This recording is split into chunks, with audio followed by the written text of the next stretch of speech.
Inside view? Yep. Yep. Oh, It needs a mowing though before, it looked like it had been mowed. I mean, just the path. It's getting a little rushy. Okay. Record. Yeah. And well, the rest of it's pretty much high. The other thing. So this property. Here is being mowed, Yeah. and I just want to make sure. It's not, they're not crossing any boundary. Yeah. Dave's pretty up on that. I think he is. Yeah.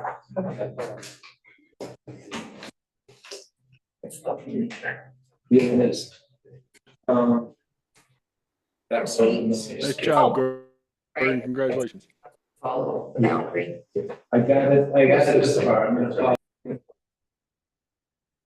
But so it's the according to the meeting of the Wolcott Town Forest Committee, Thursday, August 14th.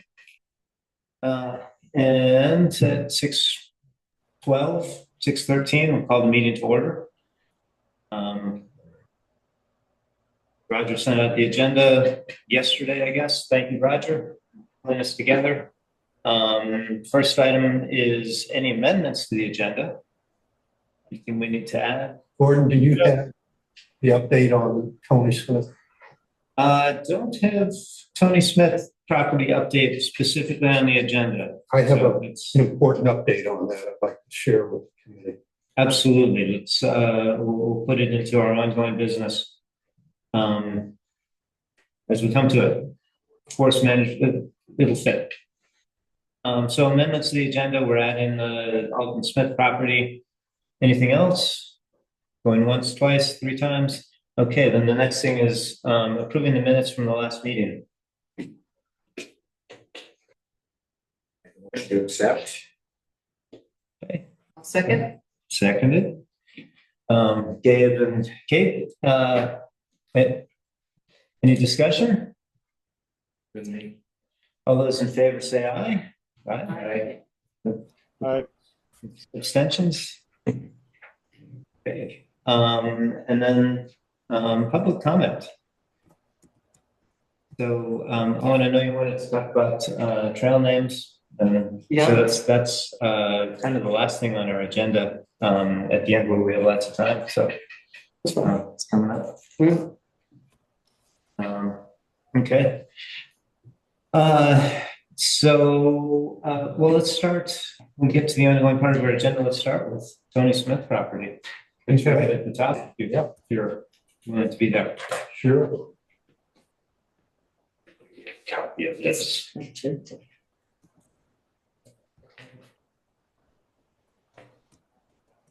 This Jackman. This is a one pager that is going to, or has been given to the select board yesterday, and it outlines our proposal for the property.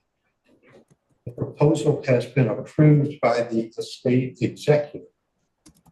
It has not yet been approved by the probate court. Probate court will meet on August 28th.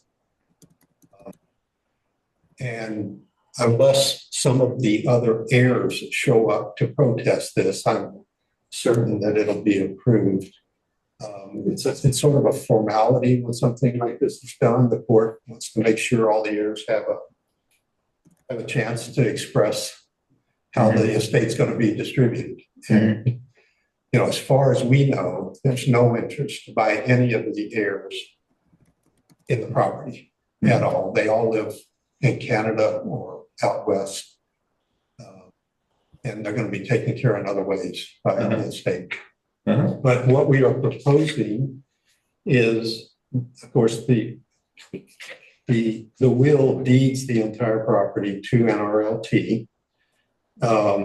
We plan to subdivide the property into a 2-acre parcel that contains the house and 2 outbuildings, and a second parcel that is 53.5 acres. We're going to put the 2-acre parcel up for sale through the normal real estate process. There's a map attached that shows that 2 acres roughly on the second page. Pretty straightforward there. We will then offer the 53.5 acre lot at no cost to the town. The property would be conserved by amending the existing easement that covers the town forest. And VHCB, the Vermont Housing and Conservation Board, has already agreed to do that. It's what they call a minor amendment when you're simply adding additional property to be conserved. So hopefully not only an easy process for us. In fact, I confirmed that just yesterday with Vice Principal VHCB.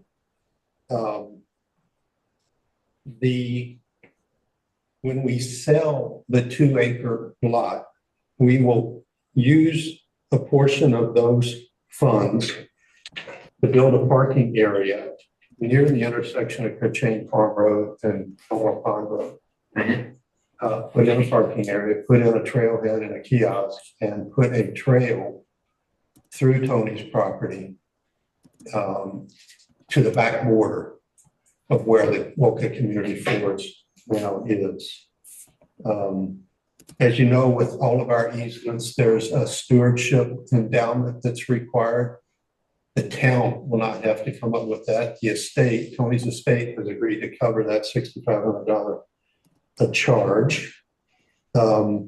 With the remaining funds from the sale of the house, we will establish an Alton Smith Conservation Fund that will be used for land conservation throughout our area, not just here in Wolcott, but throughout the NRLP's region.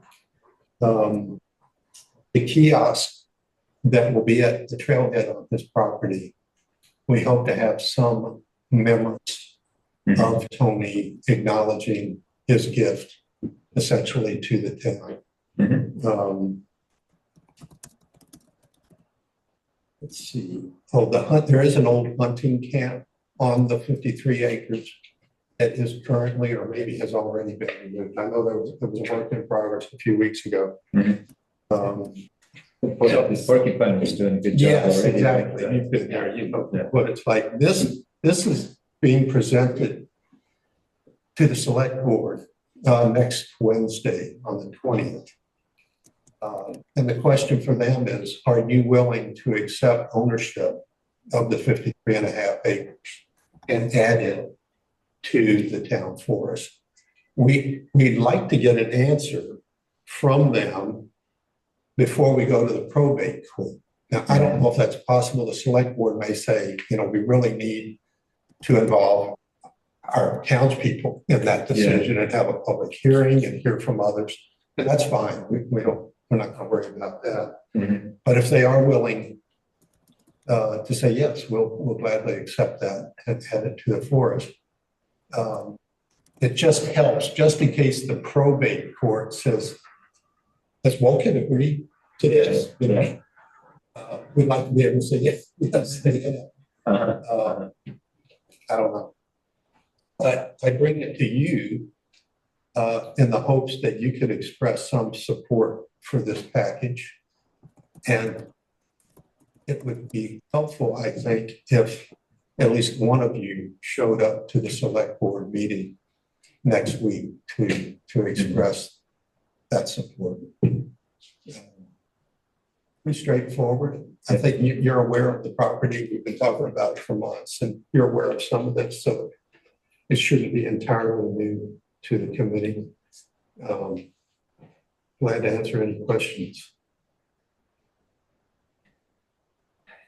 Something came up and slipped my mind. Let's see. You built the trail, which is fantastic. Did you have? Were you thinking to hire seniority or something like that, or just have volunteers? Or? We haven't made that decision yet, but me personally, after I've seen the trails that Sinuosity has built, they'd be perfect to do, to hire them Uh-huh. to do that. I mean, it wouldn't be a long trail, maybe a third of a mile, something like that. Nothing like what you have here, but Mhm. yeah, I'm so impressed with their capabilities that was something that would be certainly discussed. Mhm. They could do the parking area. as Yeah. well, right? Yeah, and maybe even, I don't, I haven't talked to the town, but maybe even the town road crew might help with the parking Uh-huh. area. I don't know. Uh-huh. Uh-huh.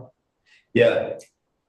I can think of another, at least one other, trail builder that, one of the rivers might want to consider. And,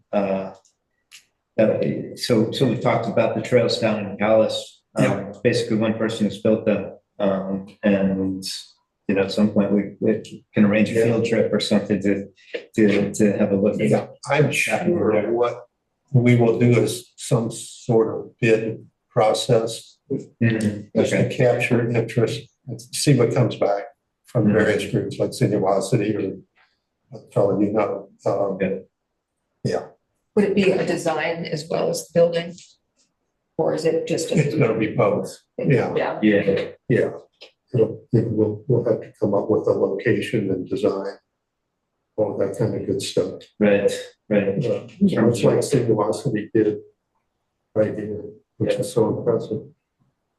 And you must be steeped in this stuff, but as far as the wetland goes, you're not worried that there's gonna be an issue with that as far as the trail? It's,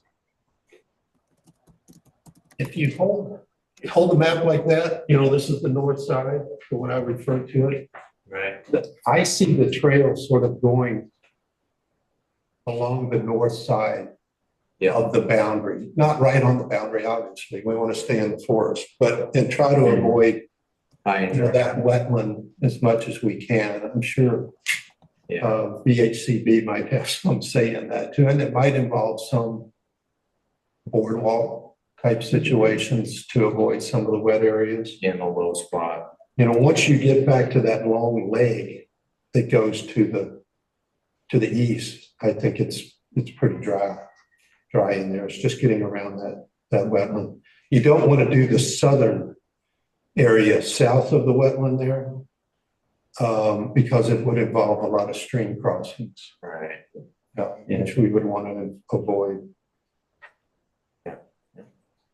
Fantastic. So it can go straight through, it will move back onto itself. No, it'll just be an out and back. Yeah. This border right here, that is the town forest. Yep. So it'll bring you to the town forest, and then, there's a snowmobile trail. Yep. Here, you could tie it into that, although we wouldn't want snowmobiles on this part of the property, but it would get you to a trail. It's not like a big boulder there, block them out. Yeah. Yeah. Fantastic. The camp is still up. I've been checking it out with my brother just to help him plan it, to get it down. But yeah, he's been clearing around the camp a little bit just to allow access. Yeah. It's mountains of where we stop, right? The porcupines droppings in there, and but yeah, he's pretty much ready to tackle it. He's very motivated, so Thanks for the update. yeah, It's a lot in there too, isn't it? Yeah. Not just the building, it's everything. it's a fair amount, yeah. Inside of it. Yeah, there's metal, it's a little bit of everything. It's old, rotten boards, plywood, and yeah. Yeah. Not sure what the insulation is yet. Haven't cracked that open yet, but yeah. He's gonna start plugging soon, I think, and I don't know how that has to be completed before anything happens, or I don't think so. okay. Yeah. Once it's happening. We are hoping to get the 2-acre property sold before winter. Yeah. Because there are costs associated with owning a house in winter in Vermont, that we hope to avoid. You have to give this, is the subdivision already done? The subdivision is in the works. It Okay. was started, that process was started a couple of weeks ago. Uh-huh.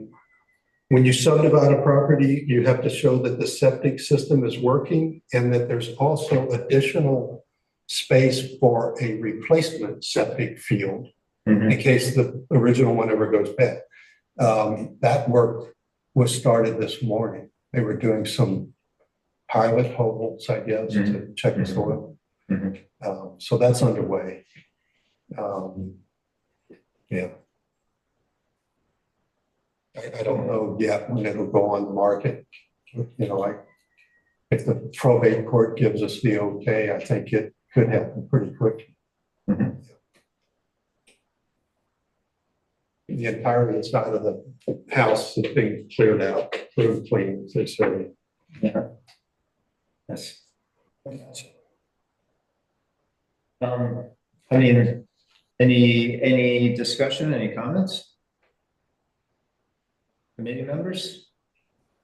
I'm all for it. Yeah. It sounds great.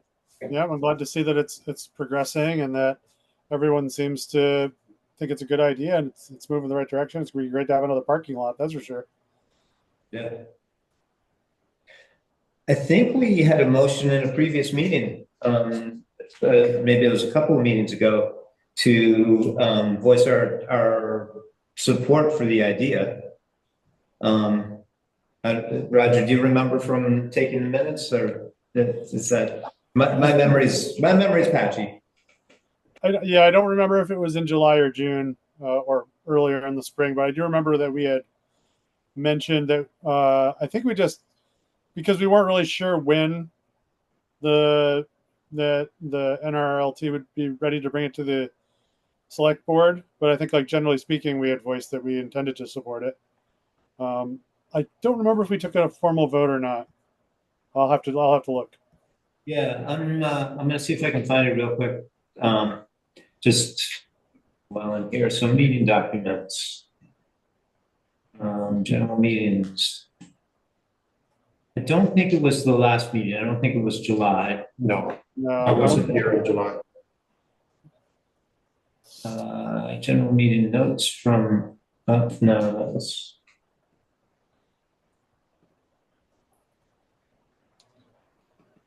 Hey, Gordon, while you're looking, I have a sacrificial idea you can shoot down.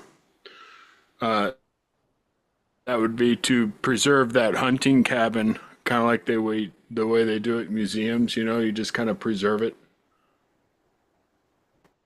Yeah, the problem is when you conserve a property, you generally do not allow any type of structures like that. And typically VHCB, which state agency that co-holds the easement on the community forest, usually requires things like that to be done away with. There was a shed on the Dell property, right, somewhere that had to be, or maybe it was on the board property. It was on the board Yeah. property, where Yeah. there's no cabin as well, that they required. to be- Yeah, shed seems less of a draw, but I see what you're saying. Yep. Yeah. You know, I don't think you're going to kill any. I honestly, I'm not sure we want to make a museum out of the hunting cabin that's up there. That's fine. Yeah. Yeah. Okay. Well, I looked in a couple of meeting minutes. I see places where we've discussed it, but not an official, not officially recording our support. So I think we should pass a motion to officially support this idea. Given that we're unanimously in favor of it, and I think even the members who aren't here have expressed their support in the past. So I'll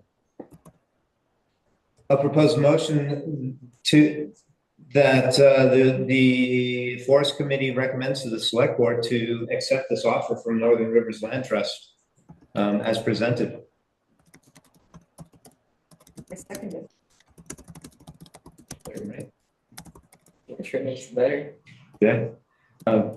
Technically, there's 4 of us here who are voting members. Yeah. So, but I figure I just give you, yeah, awesome. Public support, you know, Yeah. the not committee minutes, support, public. the minutes can show that members of the public attending the meeting were also in favor of Yeah. There you go. Yeah. That's what I want to hear. Yeah. All right, any further discussion?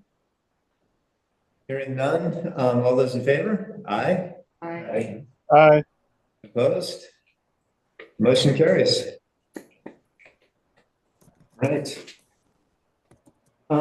Let's see, and then we have our meeting agenda. Trail building update is the next item.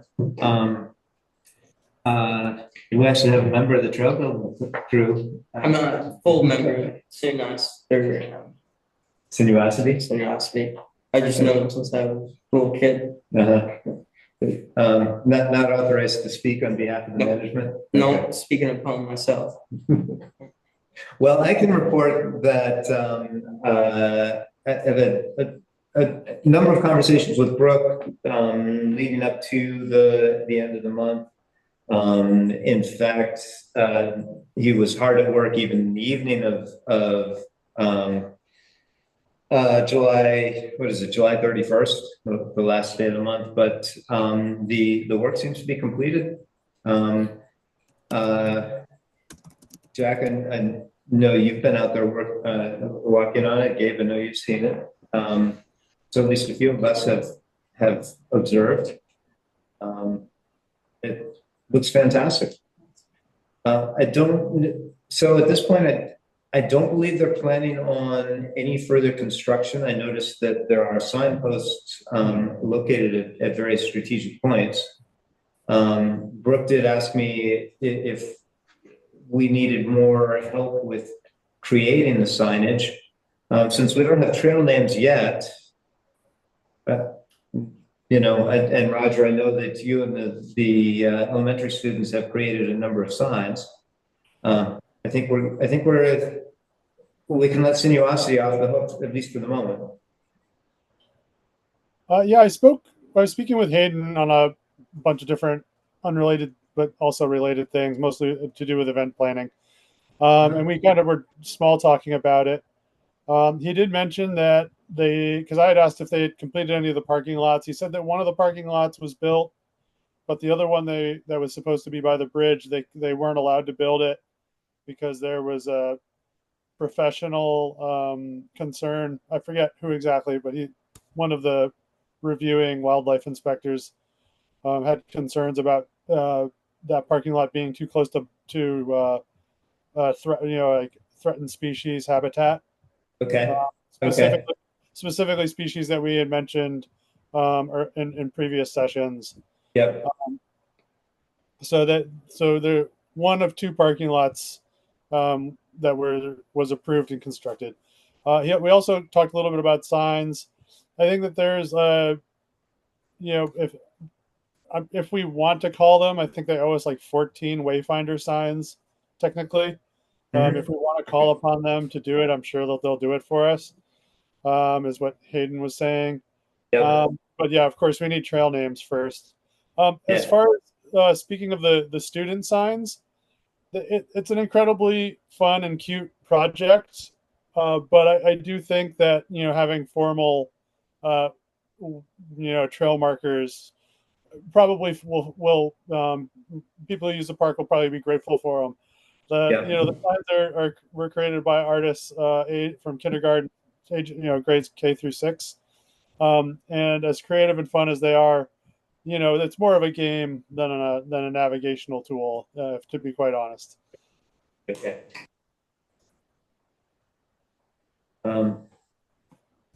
Any other comments from people who've been out on the trails? I did a bunch of the trails over the weekend and I saw a lot of bird life, a lot of wildlife. I went early in the morning and it was amazing how much is out there. Mm-hmm. I don't know how it's going to be when there's a lot more traffic out, foot traffic and bike traffic, but right now it's pretty pristine. Yeah. Good to hear. Honestly, I think if we look at like the Hardwick trails, and we'll, consider harbor trails advertised in town, you know, right next to the high school, and times I've been there, I maybe see a few people. Like, you know, one or two people on the trails, one or two other bikers on the trails.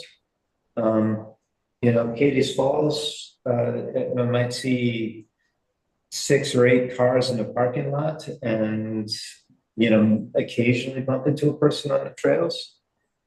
So I'm really curious to see both how much general usage we get and how crowded it feels. And you know, it remains to be seen, but my experience shows that the amount of woods that we have, people get pretty dispersed pretty quickly. So, cool. Anything else anybody wants to mention on your trail building update? Well, Brooke would like to see, you know, has been mentioning a group to do the maintenance part of things. He's just said that a few times. I mean, I think he just wants to make sure, you know, it stays in use and doesn't get neglected. So, Yeah.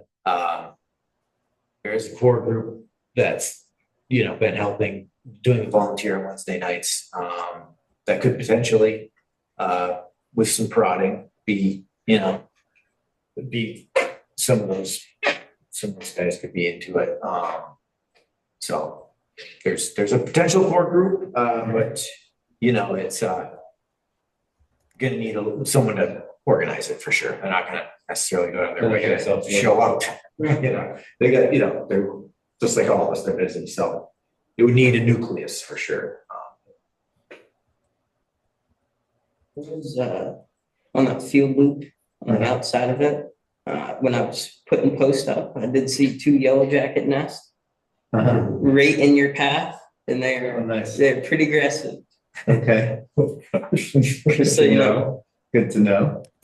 I almost got stormed by them. And in the whereabouts in the field? So you know where me and you went, if you kept going straight and you looped around the long end, Yep. as soon as you pass where that big tree is, I think it's a white pine out front. As soon as you pass that and get into more of the back area, it's right there. So it's still at the top of the hill. Yeah, you're going just before the top of the hill, Okay. just before you switch back into the woods. Before you switch back into, so I'm thinking, if we're going clockwise around it, right, coming up through the woods, getting up to the field itself, and then the trail keeps going further up into the fields and then comes back down in the fields. Yeah, I guess you just call that lone corner. But Okay. right before the last swoop from the back, there's 2 nests laying on the left side. Okay. Okay. The yellow jackets, anybody know, will their nest persist over the winter? Is that something that should move, or is it they try to? I just think that Well, there's a lot of nests opened up right now because the bears are moving. When it's hot, they stink. So they gotta move. They just all day, they move and they'll turn up all the nests. I've been seeing them. that's why they ripped up too. Quite a few every day. Oh, That's what they do. And they'll go right for the tight cover. You know, a lot of brush that, you know, there's flies all over. You can smell it right now. Yeah, so they'll turn up all the bees. So then we notice them. Otherwise, we walk right over. So a bear was sighted 2 weeks ago at the, by one of the people who was gonna come out and help. Was that a week ago? We were out 2 weeks ago, I It was think. 2, yeah. Yeah. I got an email from her. She missed the meeting up and she didn't end up helping that day, but she was walked the trails and she did see a bear out there, just a bear and an owl. So maybe that was the one turning. There you go. And Brooke said he saw one a couple weeks before that, potentially the same one. I don't know, but hopefully it sticks around, hopefully it sticks around and it's And nobody feeds it. right. That baby's talking about like getting a mower to mow that path in the field Mhm. or hiring it out maybe once a month. I think that's pretty important to do. Yeah, It could use a mowing before the ribbon cutting ceremony, I'm sure, because I think that's a nice loop to do, a nice easy loop for folks to do. Yeah, we would enjoy that. Yeah. When is the ribbon cutting thing? just about a month. 13th, is it? Nice. I wonder if the person who has the cemetery contract in the town could maybe add that on. Oh, Right, they're hired by the town, so Yeah. just a little addendum to their to-do list. Yeah, that'd be perfect. It'd be with not with a brush hog, but probably a zero turn or something. At this point, That'd be perfect. Roger, Mr. Secretary, is that something you could look into? Reaching out to the cemetery commission there. Yeah. Find out Sure. who's got the contract and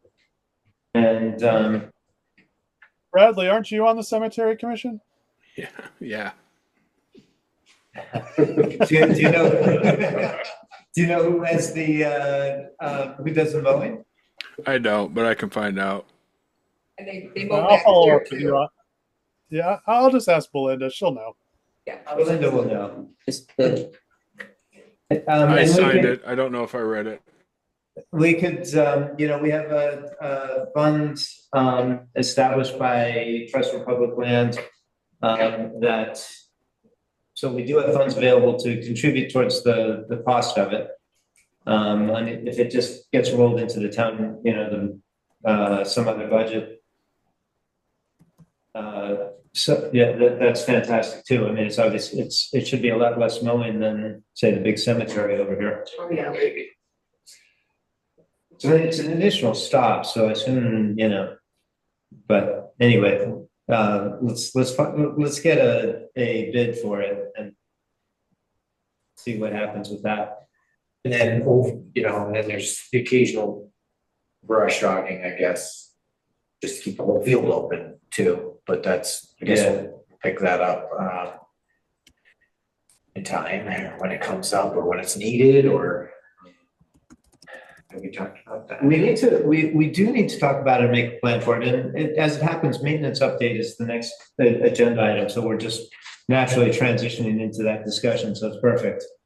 Rhoda Bedell expressed her willingness to, and in fact desire to continue to run a brush hog over it periodically, that she was used to doing it every summer and she'd be happy to continue. Unfortunately, she won't be doing that. So we do need to think about it.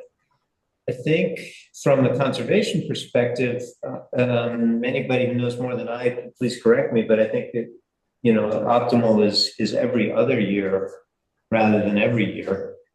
But again, some other people may have better knowledge than I do. Yeah, I remember Andrew Shortsleeve, Fish and Wildlife, talking about it when we were walking in that field. She was running through a few different scenarios to make it more wildlife friendly.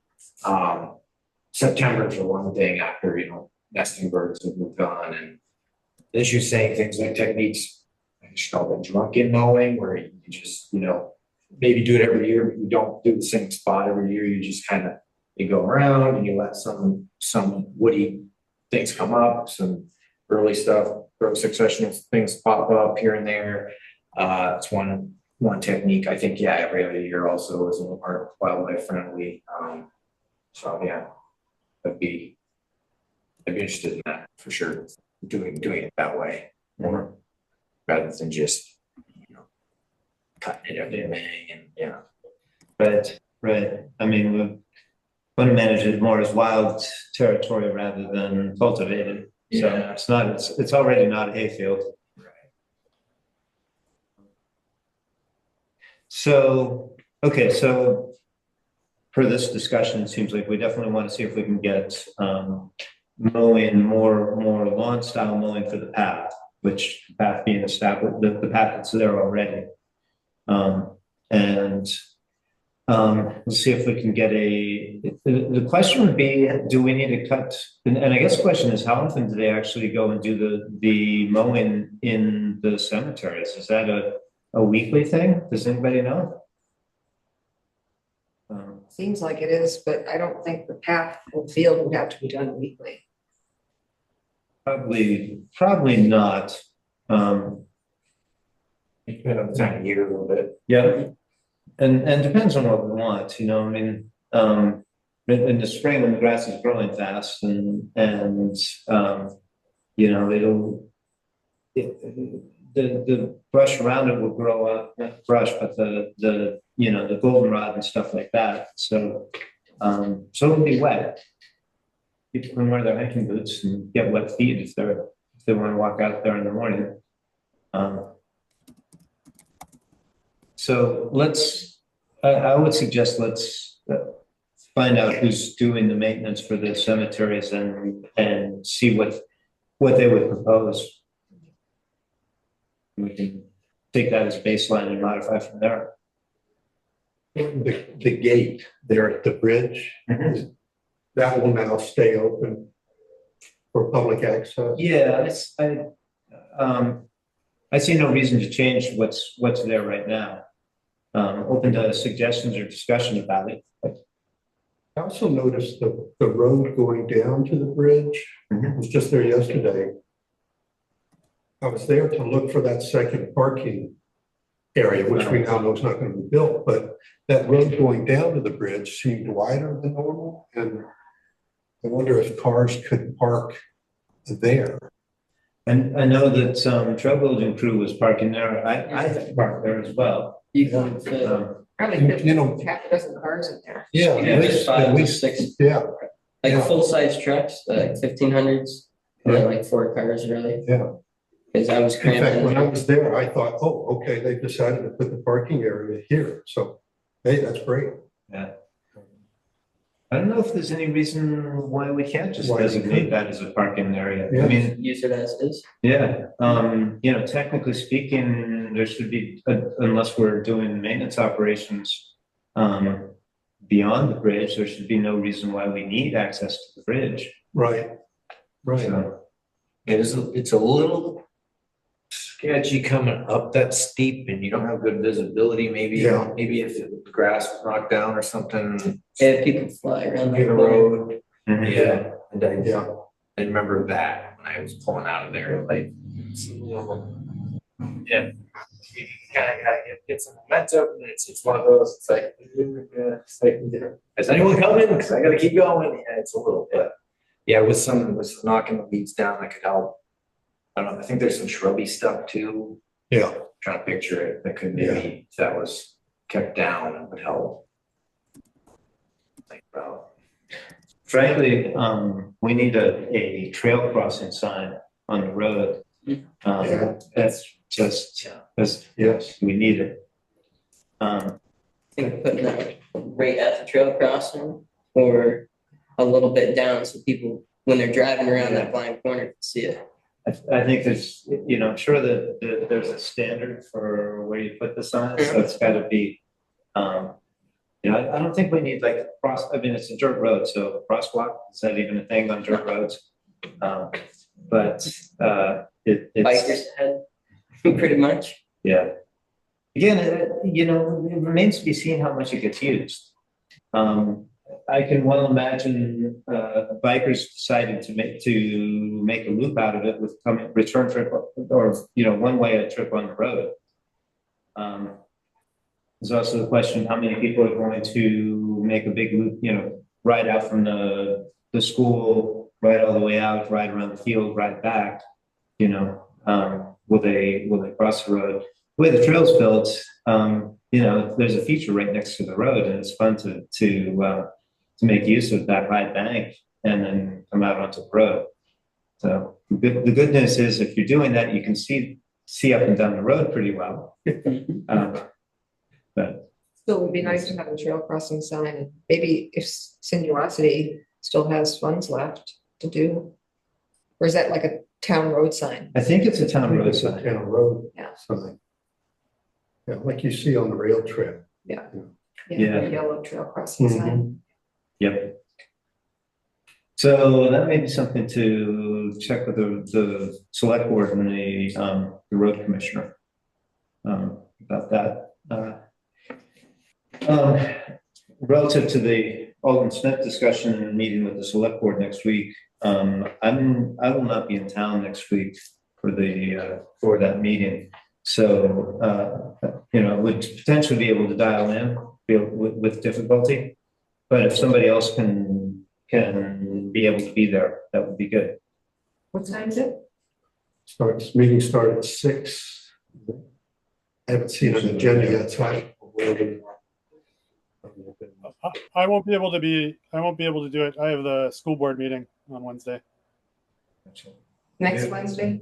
Yeah, Is it the same day, school board and select board? yeah. Yes. It's super frustrating. Yeah.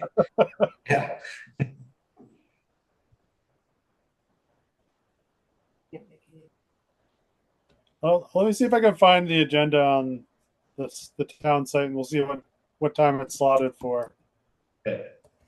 Worst case scenario, I can I'll phone in for the select board meeting.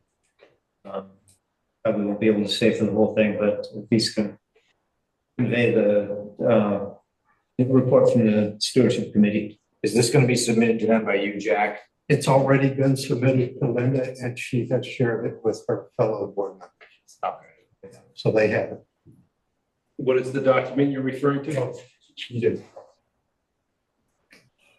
It doesn't seem like they have the agenda posted yet. The Alden Smith property. Okay. Basically just, yeah. Telling them that we're in support, essentially. I mean, it's the main. Yeah. Enthusiastic support. Anything else about maintenance? So maintenance items that we've discussed, I'm just gonna run through them in my own mind. Action item, action item, to establish a trail maintenance committee, meet with Brooke, get some discussion about trail maintenance. Following up on the mowing. Roger and Bradley, between you, the action to follow up on the mowing, is that, are you good? Are you good with that? I'm sorry, the communication was a little fuzzy on my end. What were you asking, Gordon? So Bradley, can you guys coordinate on making sure that we get the information about who's got the contract for the cemeteries? Yep. And ask them if they can take a look at the trail and mow it before September. Sure. And also consider what would be the cost to do it on a regular basis, what the recommendation would be, and what would be the cost to add it to the regular circuit. Got it. Okay.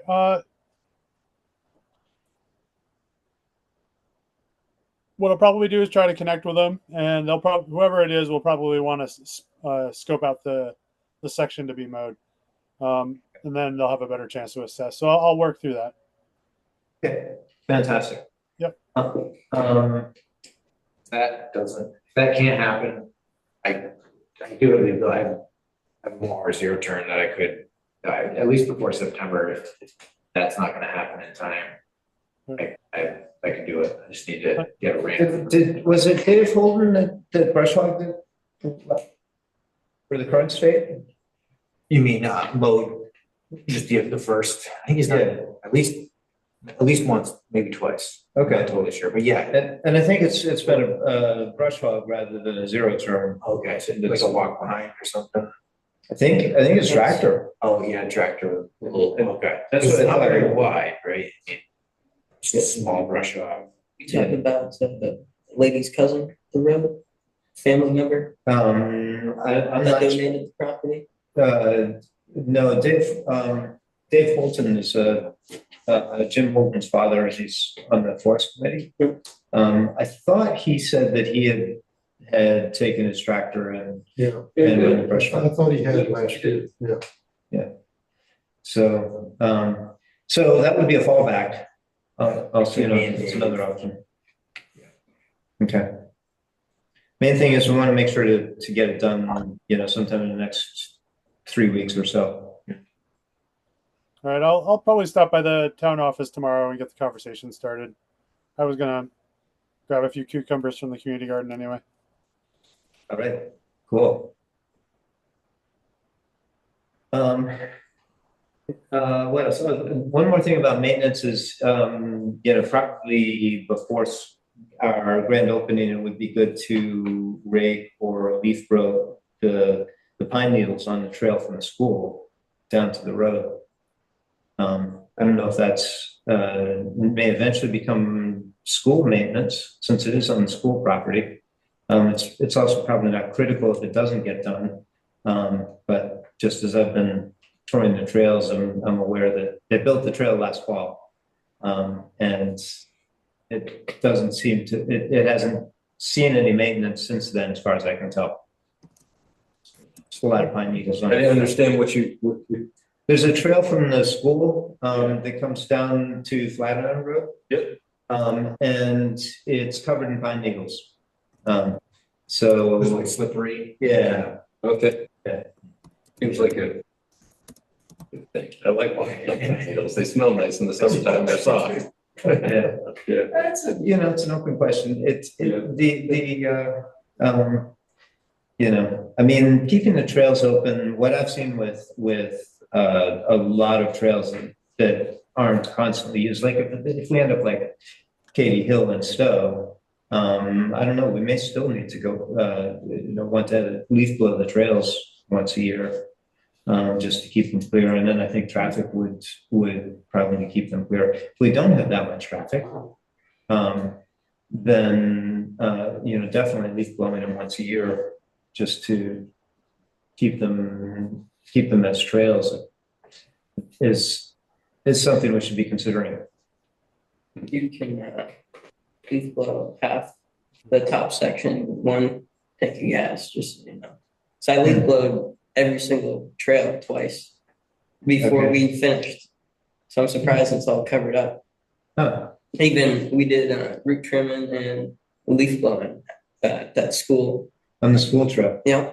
So when did you? He did that when we first started this year, and then I did it again, and they were just starting that 70-foot boardwalk. I think that's what he said. Oh wow. Just before that. So I wrote it more recently. It was pretty well covered in, the season's pine needles. Yeah. It seemed like anyway. I mean, I was riding, so. Anyway, it seemed to me like it could use some maintenance just to look fresh, especially for the ribbon cutting ceremony. So Gordon, I have to try to meet with Phil next week. The school staff will be in the building next week because they do their kind of all their seminars before the school year starts. Yeah. But I got to check in with him to make sure that he understands what's happening with the ribbon cutting, and make sure that the field is mowed before the tent crew shows up, that kind of stuff. So I'll just throw that on my bullet list and just pick his brain as to like if they've been doing stuff, what the schedule looks like, and if I could talk him in. If we'll probably be over in that part of the yard looking at stuff anyway. If we notice that it's kind of covered up like you had observed, I'll just bring it up and see, like, do you ever, just kind of pick his brain, like his maintenance schedule, see if I can bend his elbow to send someone down the trail real quick before the event, just so that the pictures look good and for safety and all that kind of stuff. Okay, cool. Fantastic.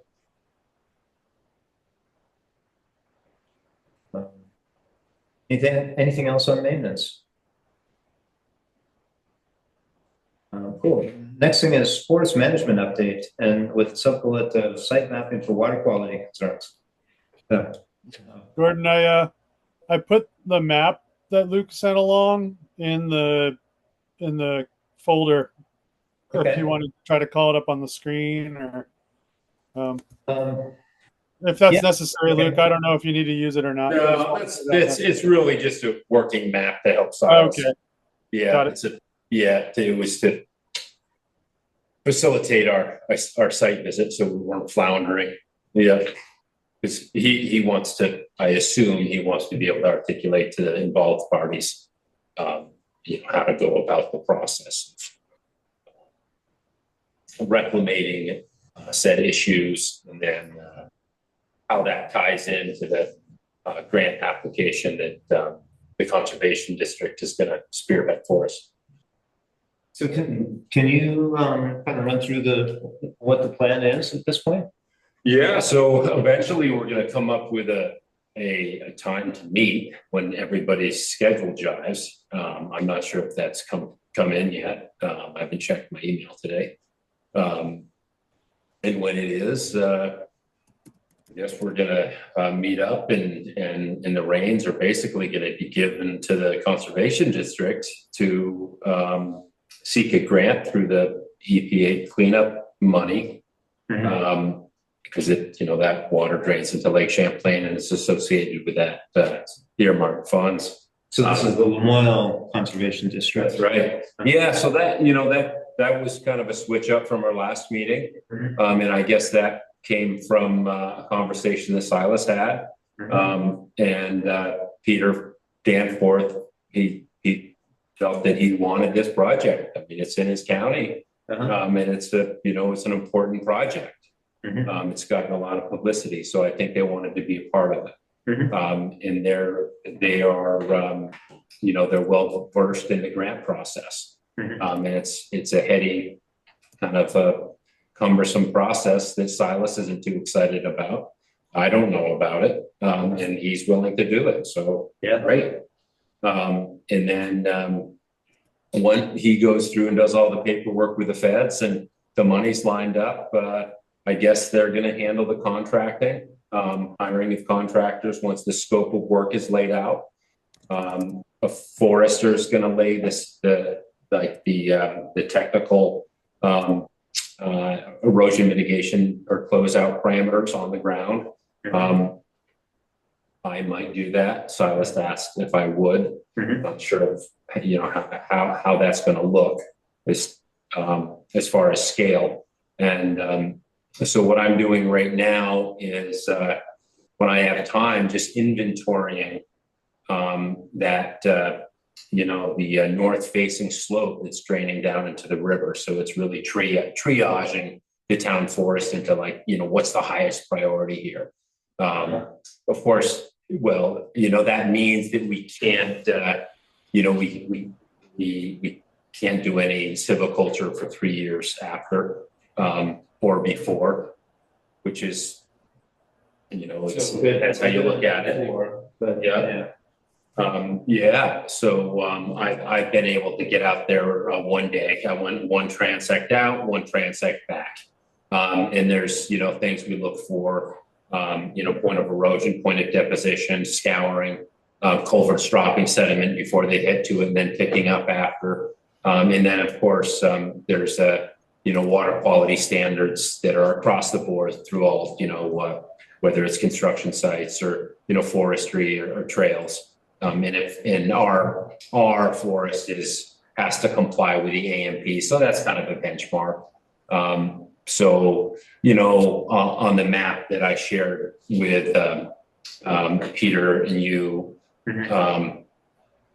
I highlighted one section where it's going right down a 30% slope. It's a dugway, and those need to be closed because they just, they never reach repose, and they just continue to scour and scour and scour. And it's as long as it hasn't evolved into a functioning stream. Sometimes these old skid roads do, and at that point we just leave them be. But this is not; it's continuing eroding, so that needs to be closed. And then there's a culvert out there which is grossly undersized, and it's leading to scouring. And that just needs to be popped, either pulled out and made bigger, or a Ford crossing put in. I would assume that Peter and Silas are going to make the call of how that's changed, how that would be rectified, that stream crossing. And then there's roads that there's 2 roads that I walked that need to be reclamated with outslopes and water bars, where there isn't either outslope and there's not water bars. So we have aggregated flow within the trail and head cuts that are leading up. And a head cut is, you know, a stream that's far from stabilized. So it, you know, moves up the slope and just, you know, continues to move soil. So the ones that are reclamated, you know, the town can use as they please. And then the ones that are closed, well, we wouldn't want to use them anyway. You know, 30 to 35% slope is really steep. Yeah. So that's kind of where we are. Yeah. The inventory process is, we're kind of ahead, you know, we're at a time. It doesn't seem like there's a whole lot of available geotechnical staff to go out and inventory. And Silas seems very hesitant to get a glut of data, which then we have to sift through to find out what's valid and what's not. It's just more work, you know, when we're dealing with a competitive funding pool. So we just, you know, we got to have our ducks in a row. Is Silas with the conservation? Silas is with the Department of Forests and Parks. He's one of our 3 watershed foresters, Rick Dyer, Silas Rainville, and David Wilcox. Yep. And they're one of their big roles within the state is maintaining water quality, making sure those standards are met, and then helping people adhere to those standards, and guiding us towards different funding sources that match our project. And Silas has been great. And there's this PRIC funding, which I had no idea about, but Silas did. So that's really going to help us. And we don't really need to do much work. Basically, we show them what it is, and they take it away. Yeah. This is separate from the slow camp. Yeah, it's separate from slow camp. Yep. Yeah. So the difference is slow camp has to be associated with a silvicultural log job, active logging, and that those funds go directly to a logging contractor, Right. And to you know, keep in place water quality mitigation, erosion mitigation measures during the harvest, and then close out afterwards. We can, and funds can also be used for infrastructure, such as you know, truck roads, landings. I did actually talk to Rick last week about our access road, our right of way off Elmore Pond, because Dave had raised a kind of offhand concern about the condition of that road. And yeah, we most certainly could get funds. Slow camp funds could be used for that road to, you know, build it up. So that's nice. Yeah, so slow camp has to be associated with a active forest management job. The funds go to the logger. And then this funding that the conservation district would handle is a separate pool. I really don't know too much about it. But they pretty much handle everything. It's kind of out of our hands. Yeah, and then the other funding pool would be RTP, or the Recreational Trails Program, through the 2% of the gas tax. And that's kind of like VORAC, but it's federally, you know, and yep. Yeah. Cool. So I got I did bring the map up on the screen share. So Okay. the screen up there. So I see the red this heavy red line is the Dudley you were referring to. Yeah. It needs to get closed. Yep. The other, so it looks like there's roads, there's two different colors in the road mapping. That's a little subtle to see at this scale, but the ones that are lighter in color are the ones that you're flagging for reclamation. Yep, that's right. And the other ones are kind of okay as they stand. You got it. Yep. Yeah, and it is sort of okay as it stand. I mean, this one here, it shouldn't be there, period. But it would be too much destruction to even touch it. It goes right through a seep, a nice upland seep. But to try to reclimate that, what are you gonna do? You're in 3 feet of histosol and it's all wet. You can't do anything. So we just don't go there, fortunately, Yeah. Yeah, but you can't, there's really not much you can close it. Sometimes the best management is no management. But I mean, I'd be happy to put that on the map, but I mean, any of us don't. If we walked up there, we'd say, oh yeah, no, you don't go in here. Yeah. Yeah, it's pretty obvious. Yeah. Yep. Okay. Awesome, thank you. Okay, yeah. Thank you for doing the work on it and getting it going, and thank you for the updates. Okay. Any questions, comments, anybody? Good. Yeah. So timeline for any future activity is all with Wolcott County Conservation Districts, LCD, right? Or something. I think I'll deal with it much. Okay, we're looking at the Westover property too. I think that was in the Wolcott County Conservation District. There's a development commission, if I've got this right, and then the conservation. So I think development is one thing and conservation is another. And so I guess we need to get smart about all of the different commissions and agencies that are involved in this kind of stuff. It seems like the conservation districts around the state, they step in like a third party and like make things happen, because like in Essex County right now, I seem to be dealing with the conservation commissions a lot. Like connecting me with landowners, and then I'll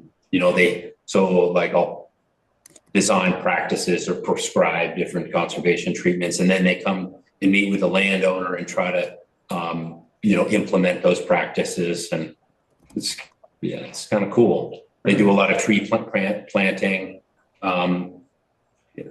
so yeah, all the riparian planting around the state, that's them. Yeah, they work with NRCS a lot and USDA. They use they'll use like the EQIP funds and environmental quality incentives funds they'll use, and I think they pay their staff sometimes with those funds. So Neat. Yeah. Say the name again of the person from Monroe. Peter Danforth. Peter Danforth. Yep. Yeah. Yep.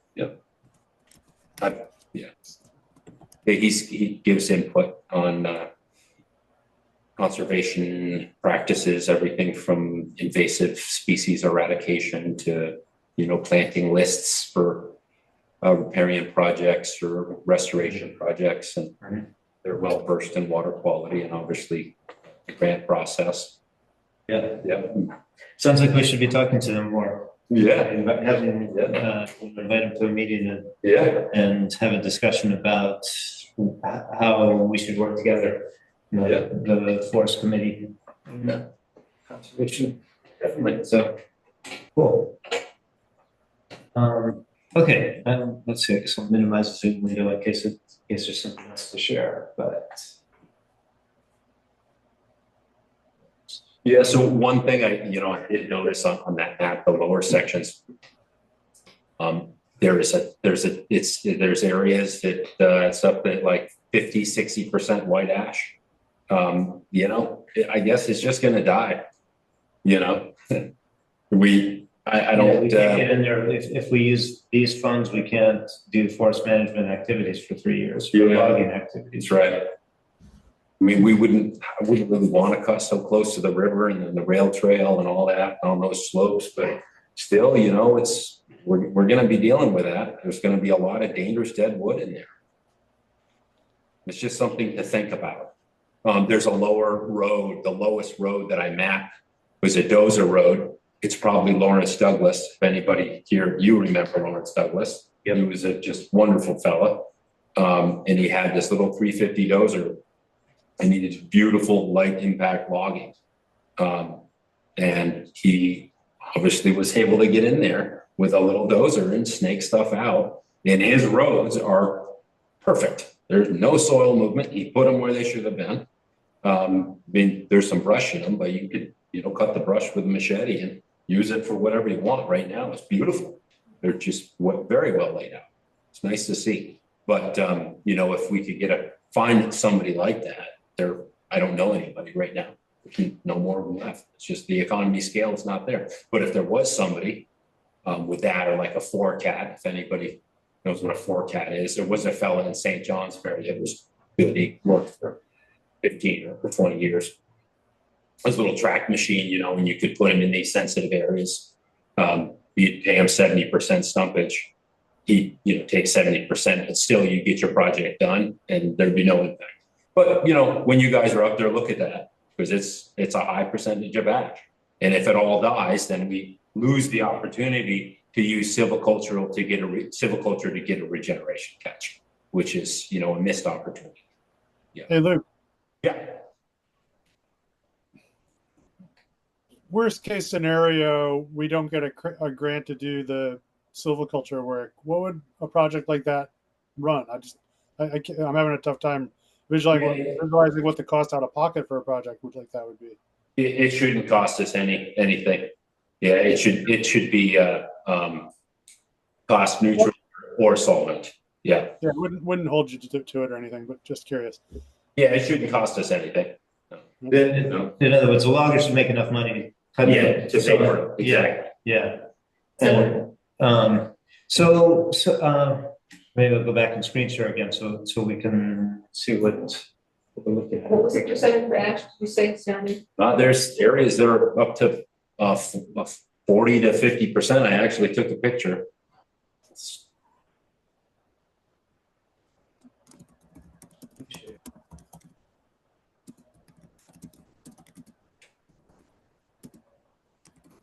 Big area you're talking.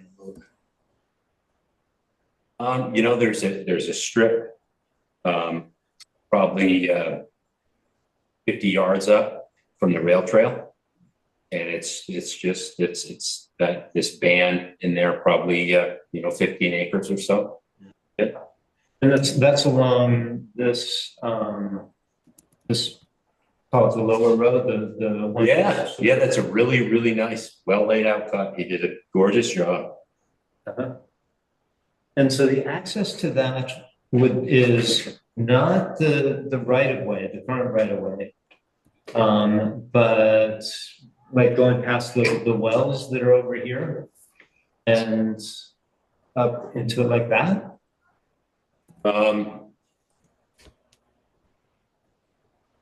Or to be determined. Yeah, to be determined. Yeah, I didn't walk it out.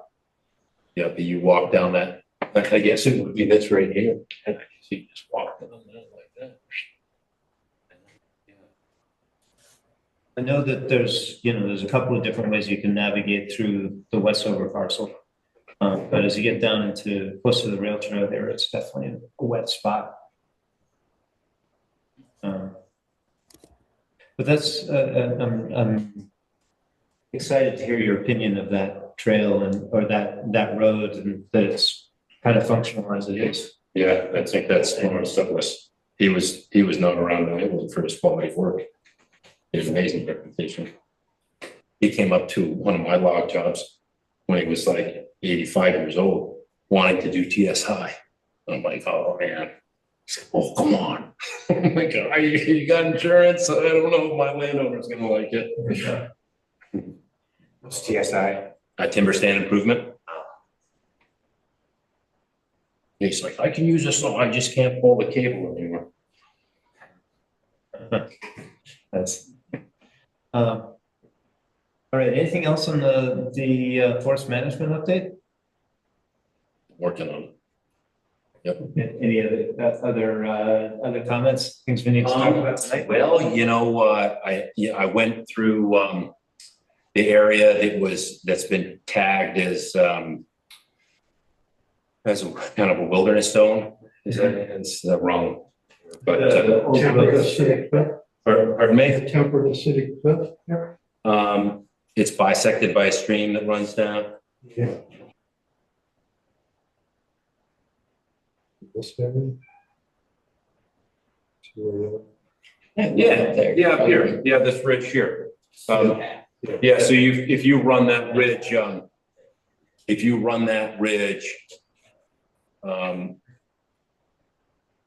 south, Yeah, you come to some old closed out. There's a logging operation in there that was very well closed out. And you should check it out if you're in there. Very nice, beautiful water bars. They're all functioning. They're all in place. The ferns in there are kind of an issue. There's things we can do about that, but I want to. This is on the, so, see how to explain this. There's what, the temperate acidic cliff and kind of the valleys that come into it. They come in from two sides and then drain out to McBurney Road. And you and I walked up on the height of the land on the western side. And then there's a dip and up to the east, there's another ridge. Is that the one you're talking about? Yeah, so we walked up on the western side, but then we cut, we cut west. Yeah, west. Yeah, and then north. Yeah. Yeah, if you keep going, you go through a band of forest land that there's like an entry skipped. So it's a little higher stocked in there. And then you come out where they did a rather aggressive uniform intermediate thinning. But they closed out their roads really, really well. And that's always good to highlight the positive things, right? It did a nice job. Right around Wickham Brook? Yeah. Okay. Basically coming right up to the edge of that. And those roads are, I mean, they're all full of brush and everything. But you could go through there with a brush hog and they're totally fine. Yeah, they're very nice. I'm curious who did it. Because they put some thought into it. Yep. Their stream crossing was a pole crossing, and it was just below this snowmobile bridge. There's that pole crossing there. They could have pulled their logs a little more out of the stream reach. But I suspect they crossed and then they pulled it and they, couldn't reach because they had already crossed. And that's why they're just sitting, within the stream reach like that. But yeah, they did a nice job. Can you tell, did they hold the timber down like on the Bedell side or? I think they took it down and went right up the snowmobile trail, and then they went off towards Elmore Pond somewhere. Okay. I didn't follow it that way. Yep. I did a loop and then came back down through that drainage.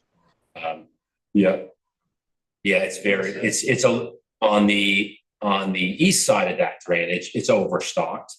But it's very shallow soils and there's not good access. So, it's all triaging stuff. Yeah, I'll look at it some more. Yeah, cool. Okay.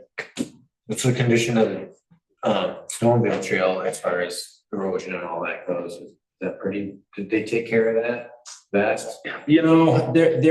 So when that was laid out, there was some issues.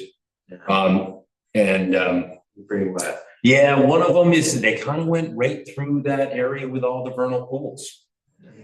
And it would be nice to get it moved. We don't want to create an issue for ourselves, but if there's a funding pool and people could do it, I mean, why not?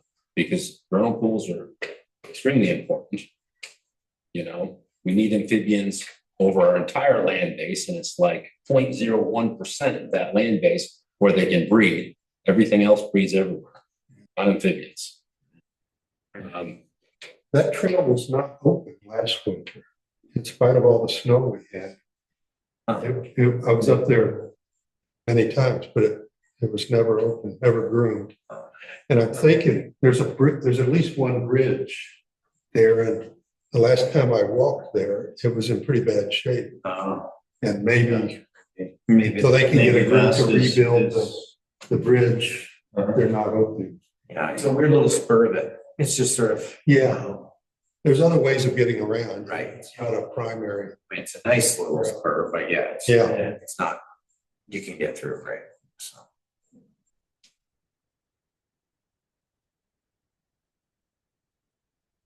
Cool. Anything else we need to talk about related to forest management?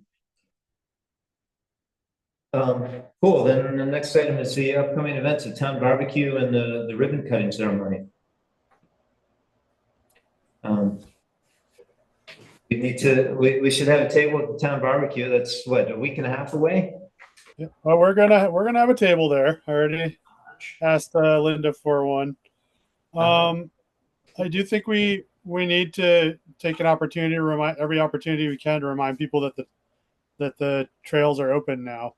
A lot of people are asking. A lot of people are asking where they can park. And so I think it's a great opportunity to kind of do a little bit of a showcase of everything that's been done. That hype up the bike trails. Fingers crossed, maybe we could have trail maps to start handing out to people, or at least posted at the table. We want to pitch the event, the ribbon cutting, as well, which I'll talk about in a minute. And as always, we want to try to get people to sign up to volunteer, so we get a kind of a pool of interest for the maintenance projects that and the expansion projects that we want to do over the next few years. So yeah, I can sit at the table. It'd be nice to not sit there alone, but I'll come and sit with you. I'll be there. excellent. We'll be there. Yeah. Cool. And yeah, I think we keep it light and we just focus on our successes and listen to people's ideas, and maybe we can find a couple snowmobilers that we know who like the idea of moving that trail over, and maybe they can come to a meeting or two and maybe ping pong some ideas. I don't know, that's whatever, but yeah, we've done it before, so I don't think there's anything. Maybe just need to compile some materials, maybe to print out the trail map to display. If there's any pictures that we have from the volunteer work or the trails, it'd be great to compile and print out a couple of those for the table. Cool. What do we need to do for the ribbon cutting ceremony? All right. I think everybody got a mailer in the mail, right? Did you guys get yours?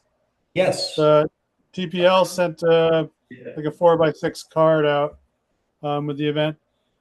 So it's coming together. We've been working on that. We got the timeline pretty well hammered out for the event. I cleared it with Dennis and Joe, who's the facilities manager at OSSU. So they're basically just like, talk to Phil. Which is fine because I feel like I have a good relationship with Phil. We don't need them to do much. We just want them to know what's going on. Who knows how many of the people are going to show up? I haven't gotten an update from Sarah yet as to which speakers are going to be there yet. Gordon, I think that they're expecting you to say a few words at the event. So, have a 3x5 card ready. I can find a few words. And then in terms of the bike ride, I reached out to Ollie. Unfortunately, Ollie can't be there on the 13th because he's coaching a youth cycling team in Richmond that weekend. I guess there's a race somewhere.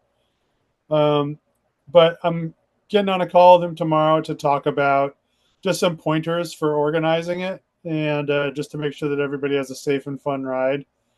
I have to be honest, like I'm probably not the best person to do a guided bike tour. I'm kind of clumsy and not a particularly technically skilled mountain biker, so I'd probably be more focused on myself than everybody else's needs.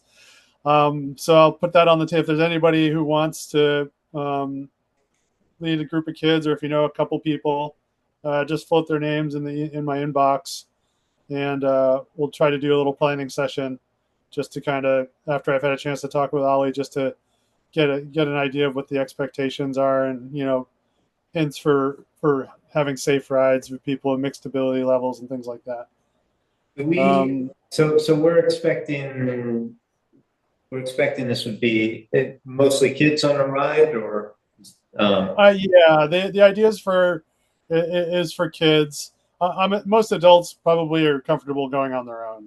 Yeah. I think the idea was if kids show up and want to ride, to just have someone to help point them in the right direction, and just generally be around to just introduce them to which trails are good introductory trails, and maybe I don't know if there's I haven't been back there on a bike yet, so I'm not quite sure the difficulty level of any of the trails. But just a little bit of guidance in terms of like, here's where the trails begin, here where we come out, this is the area that isn't developed yet, that kind of thing. So kind of just having a route that goes through to show people where the trails are, I think is probably fine. But like I said, it's a loose idea, so I just that hasn't really set in the mold yet. So I'll have more information I can put in an email once I've had a chance to talk with Ollie, because he has a lot of experience putting these types of events together. So, and then we wanted to do. I plan to bring my bike, Okay. and can happily show people what I think is the best route through the trails. A nice loop. That'd be perfect. So I don't think that there's going to be much more to it than that. I just want to make sure I'm not overlooking something. Yeah, like I said, I haven't really taken a group of kids on bikes through the woods before, so just don't want anyone to get hurt.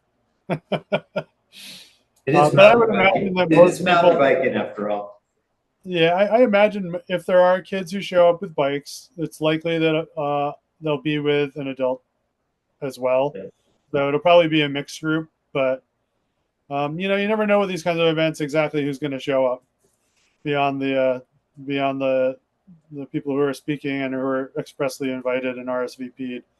But that's why we want to build up some hype at the barbecue. I think the big thing in terms of for us and our media is if we do have anyone from the media showing up for the event, we want to give them that picture moment of when the ribbon is cut, then a bunch of bikes go into the woods. Yeah, instead of like the ribbon snapping at the end of the race, it's like cutting it at the beginning of a really long, fun adventure.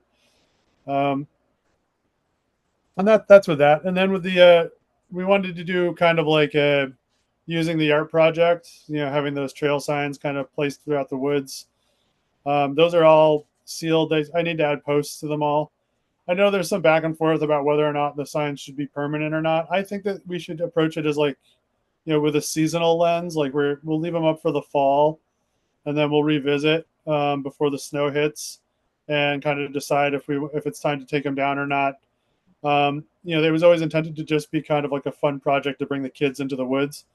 So some kids may show up on their own, maybe not at the event. The idea is to create like a little scavenger hunt where they can look for the sign that they painted or their friends' signs, and kind of gamify it a little bit, and just challenge people to find their sign and take a picture with it. And maybe their mom or dad can post it on Instagram for us or something like that. So, just kind of gamify it a little bit and give people another excuse to go out into another trail in the woods. And to just, give the kids a sense of ownership of the town forest as well. They will literally have a stake in it at that point. So, but anyway, so the when I say guided walks, like it'd be nice to, we'll be having bikes go through. So we may want to stagger that a little bit, and see how much interest there is. I'm sure some of the VIPs will want to come back and kind of see the work. So we might want to have a couple people who are familiar with the trails that, can bring a group or two back and just talk about, the forest and some highlights about it that make our forest special.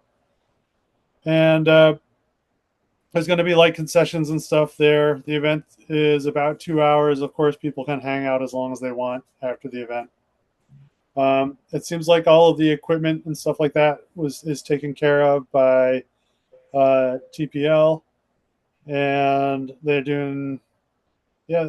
Other than that, I think just having us show up, as many of us show up as we can, I think is a good show for the town. Just taking pride in our work and just being ready to, maybe be a little bit helpful if the need arises to, either bring a group back or just rap amongst the crowd and kind of share the story of the project. I think would be fun, and just for us to give us an opportunity, us and other past committee members, to kind of high five and enjoy the celebration for our own hard work as well.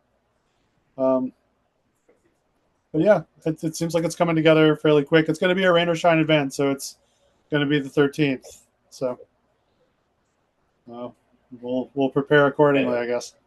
Yeah.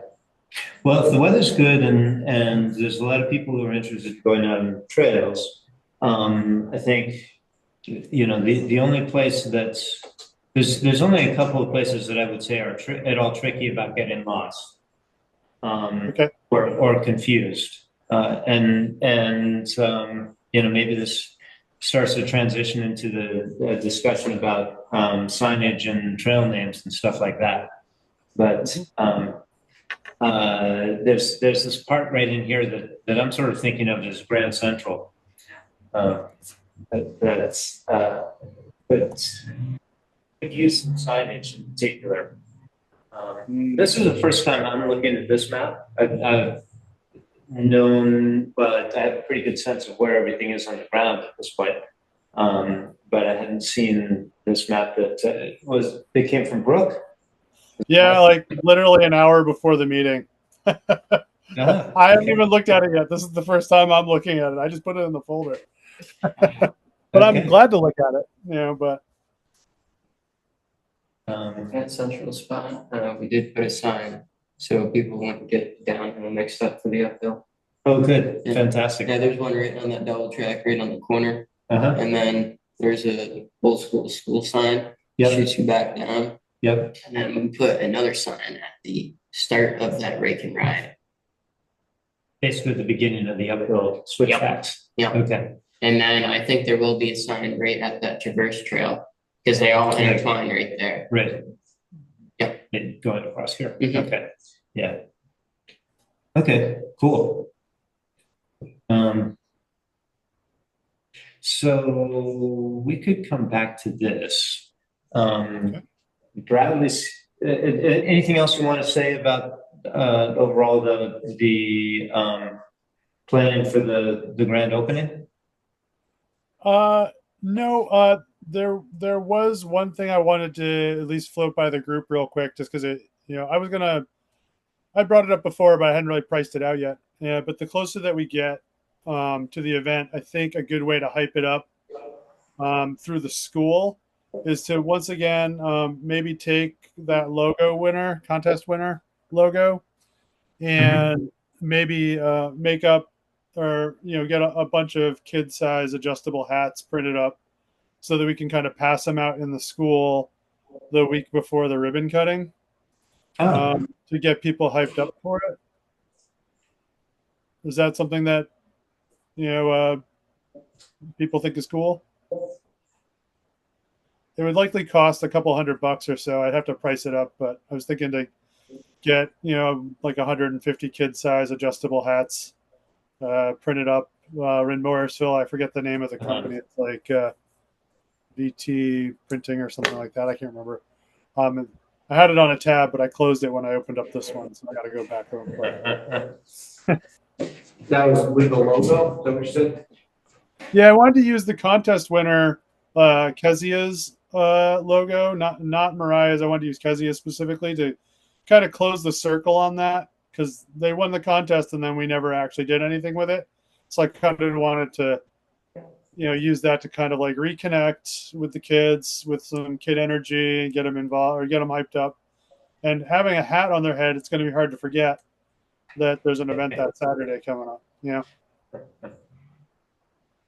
But I guess I was going to make a motion to see if I could get approval to get 150 hats printed up for these kids. It'll likely be less than, but not to exceed $500.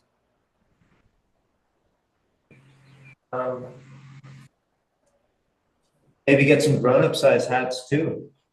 I can do that if you guys are interested.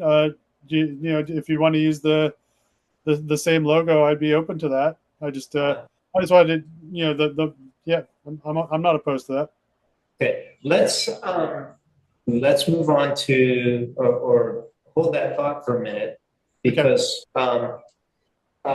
Bradley's been working on some ideas about kind of just sort of unified theme and Brad, keep me on track here.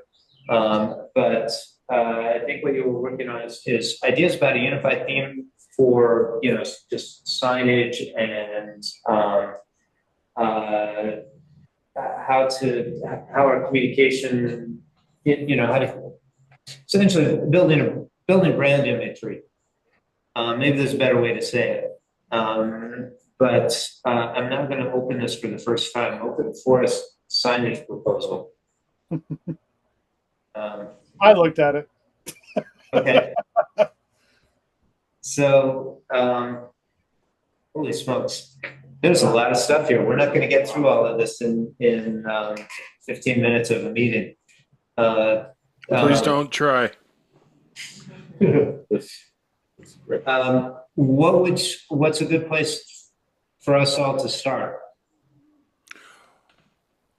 Well, from the beginning, probably, and you got past that. But basically, what it says it right there in the notes. There, it says just to make a solid enough platform for us to iterate from, because based on our conversation, we needed to come up with some kind of plan for signage. And I'm not going to say I'm any kind of forced signage expert, but just if you go to the next slide. It kind of breaks down to me into these categories.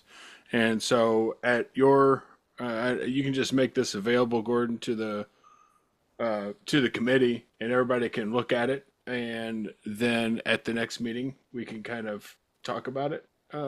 Perhaps you can go into the next slide there. And so based on the conversation I had with Gordon in July, and I was helping my dad rehab, so it was a bit of a blur, but we needed to hire somebody to do signage. Maybe it's me, does not have to be.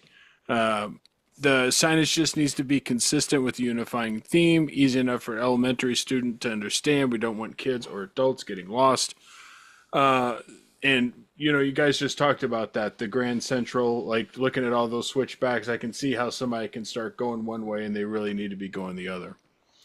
And signage should support safeguarding, defense, woodlands, marshlands, maximize the health of the national environment. Basically, stay on the path. And then finally, just outdoor education opportunities with the signage. So the more you know, the more you care. I think I actually believe in that. So I think that's a thing that really happens. Next slide, please. Then, and I'm not going to go through everything, but just, some of the deliverables that I thought need to happen. A logo, sounds like we've already got something in the works, which is great. We need kiosks, we need signage, we need a current trail map. I just saw one, so that's great. Make some wireframes for the signage. You'll see one here in a minute. And then just make a decision on how we're going to make these things. Next slide, please. So I broke down the signage into 6 different categories. So kiosks, simple IDs, featured signs, like what is a vernal pool? Do you see a protected species? Tick warning, what is forest management? Trying to get people engaged with, what they're reading. Trail markers, interactive markers, and then some just simple signage like exit. Next slide. Yep. Yeah, go ahead, Gordon. And then, so just now these are just examples. So these are coming from Wesselman Woods, which says right there, is the largest urban old growth forest in the United States. So this is like my hometown. And they've done a really good job with their signage. But in the slideshow, you'll see some of their older signage, which is some of the things that I might have us try and avoid because, some of that signage got weathered pretty bad. So you can see some of their new signage here on the right. Next slide. And these are just examples. Next slide of, again, go back to this, take a look at it. These are their featured signs. Those are just identifications. Yep, go to the next one. These are the examples of their trail markers. I think they're a little busy, but, we can all critique this stuff later. Hit that next one. There's only 20 slides. We're halfway there. These are the interactive markers, and I really like these. So basically, it's a 4x4, and you grab the top of it. First, you approach it, and it says, what kind of tree is this? Can you guess it by the leaf? And you can pull on that circular top, and it flips out the board, and then it'll give you all the information about the trees and stuff. And then next one is, this is just how maybe we would do sponsors. This is how we would just label things like if you approach a vernal pool and we have a sign that says vernal pool. And then just some regular, simple directional stuff. Okay, go to the next one, Gordon.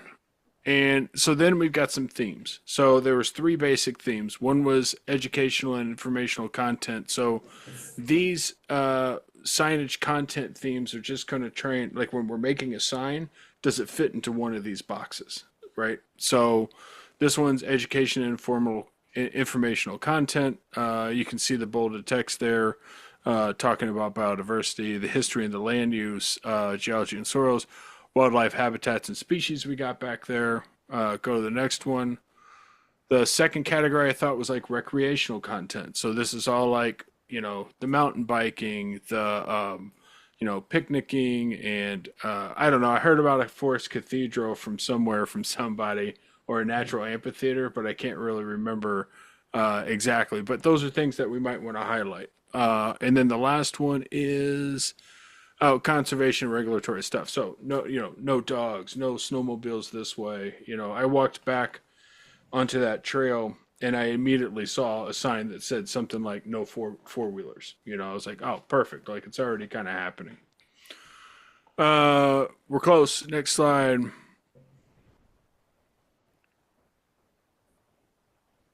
Is it this one? Was that a duplicate? Yeah. Oh, okay. Regulatory, Looks like the same thing. Okay, great. There's only 19. Giving us a lot of rules, man. Hey, I took all this stuff kind of from emails and notes and meetings and stuff. So I mean, it's your fault. It's your fault. Sorry. Gotcha. And then okay, go to the next one. Okay, then budget and timeline. I totally forgot about the ribbon cutting stuff. I didn't get a postcard in the mail, unfortunately. I'd like to see it. But, at some point we got to come up with a budget for, materials, construction, placement, and organization of the project. And then the next slides are just kind of, so this is the stuff that I felt like didn't work. It was like, paper behind like plexiglass. And so it got stained over time and stuff. And so what they moved to was some kind of plastic, vinyl, laminate, something like that. So that's the kind of stuff that I hope we would avoid. Then go to that next one. And this is some of the cool stuff they had. They had all this timber that was in these rebars that created like this nice arch. They got little sand pits and things like that. I don't know if we've got space for this kind of stuff, but it was just, I'm back there snapping pictures. And the last one's just got some more stuff, you know, things you can do with tree trunks and stuff, I guess, you know, out in the woods. And then the last slide is just the questions. And after putting all that stuff together, these are the kind of the questions I had at the end, which was how many signs do we need? What goes on them? What do we need first, and what needs to be up? Like we have already got some stuff that's gone up first, like no 4-wheel drives and things like that, or ATVs. Yeah. Yeah. What are they made of? We talked about that. Who's going to build them? Are they contracted out? Do we need to put an RFP out? How many trailheads they are? I bet you know the answer to that one. How the children's signage will blend in with the official forest signage. Roger touched on that already. And is there already a logo? We talked about that. And just kind of what the budget is for putting this, you know, together. You know, I'm happy to volunteer my time for things like this, but you know, when it comes to someone actually doing it, you know, you'll have to throw a bag of money at it at some point. There you go. I hope that creates a good platform for us to iterate from. There's a lot here to talk about, and this is, you know, based on the short conversation we had a few weeks back. This is awesome. Great. In terms of, you know, really appreciate the amount of thought that you've put into this already. It gives us a lot to, I mean, there's a lot of things in here to think about, you know, where to go. That's my initial reaction. Yeah. Yeah, good work. Thank you. Yeah, You're welcome. We got to start somewhere. I know it's a lot, and I was overwhelmed by it too. And just like, well, if I just put this in front of the committee, they'll help, you know, narrow it down. I'm walking out there, I really want to be oriented. That's number one. I don't want to get lost. So like just trail markers and a map basically is the starting point for me. So I can orient myself. Yeah, if you go back to one of those slides and it talks about like trailhead thing, you know, some of the stuff I'm putting there is each one of those like yellow posts.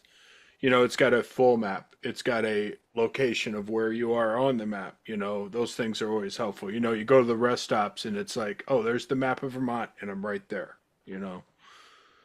Yeah, you know, and there's a QR on it. I don't even know if we'd have service, but and like I said, those are yeah. Figure out how to zoom back out now. Man, if you gotta zoom into 1600%, Gordon, you gotta get glasses, man. You gotta get some glasses. That was well. Actually, what happened was, did a click and drag. Oh yeah, the detail. Sorry, the details are up on slide 5, I think.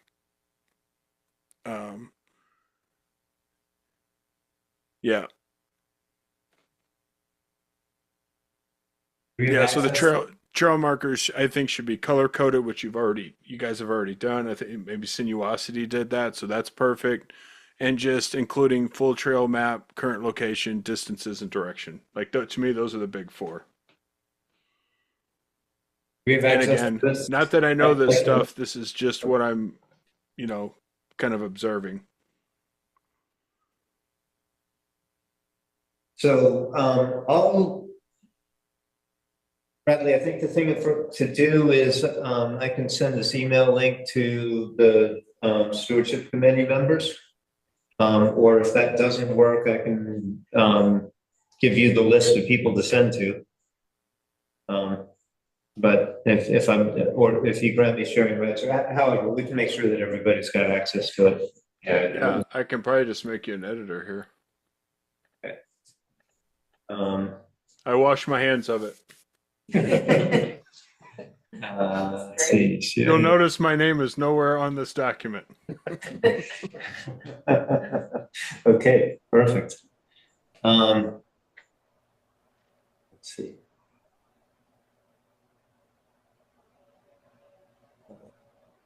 This is our 4 group. Here we go.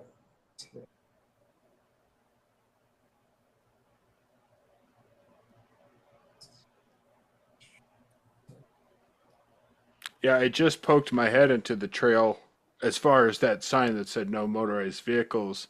and was like, wow, like they're doing things. And I was crunched on time, and I went immediately back. It was after pickleball on Sunday, and just seeing that map that we all just saw maybe for the first time, uh, man, just shows the amount of work. It's blowing my mind how much work's already been done back there.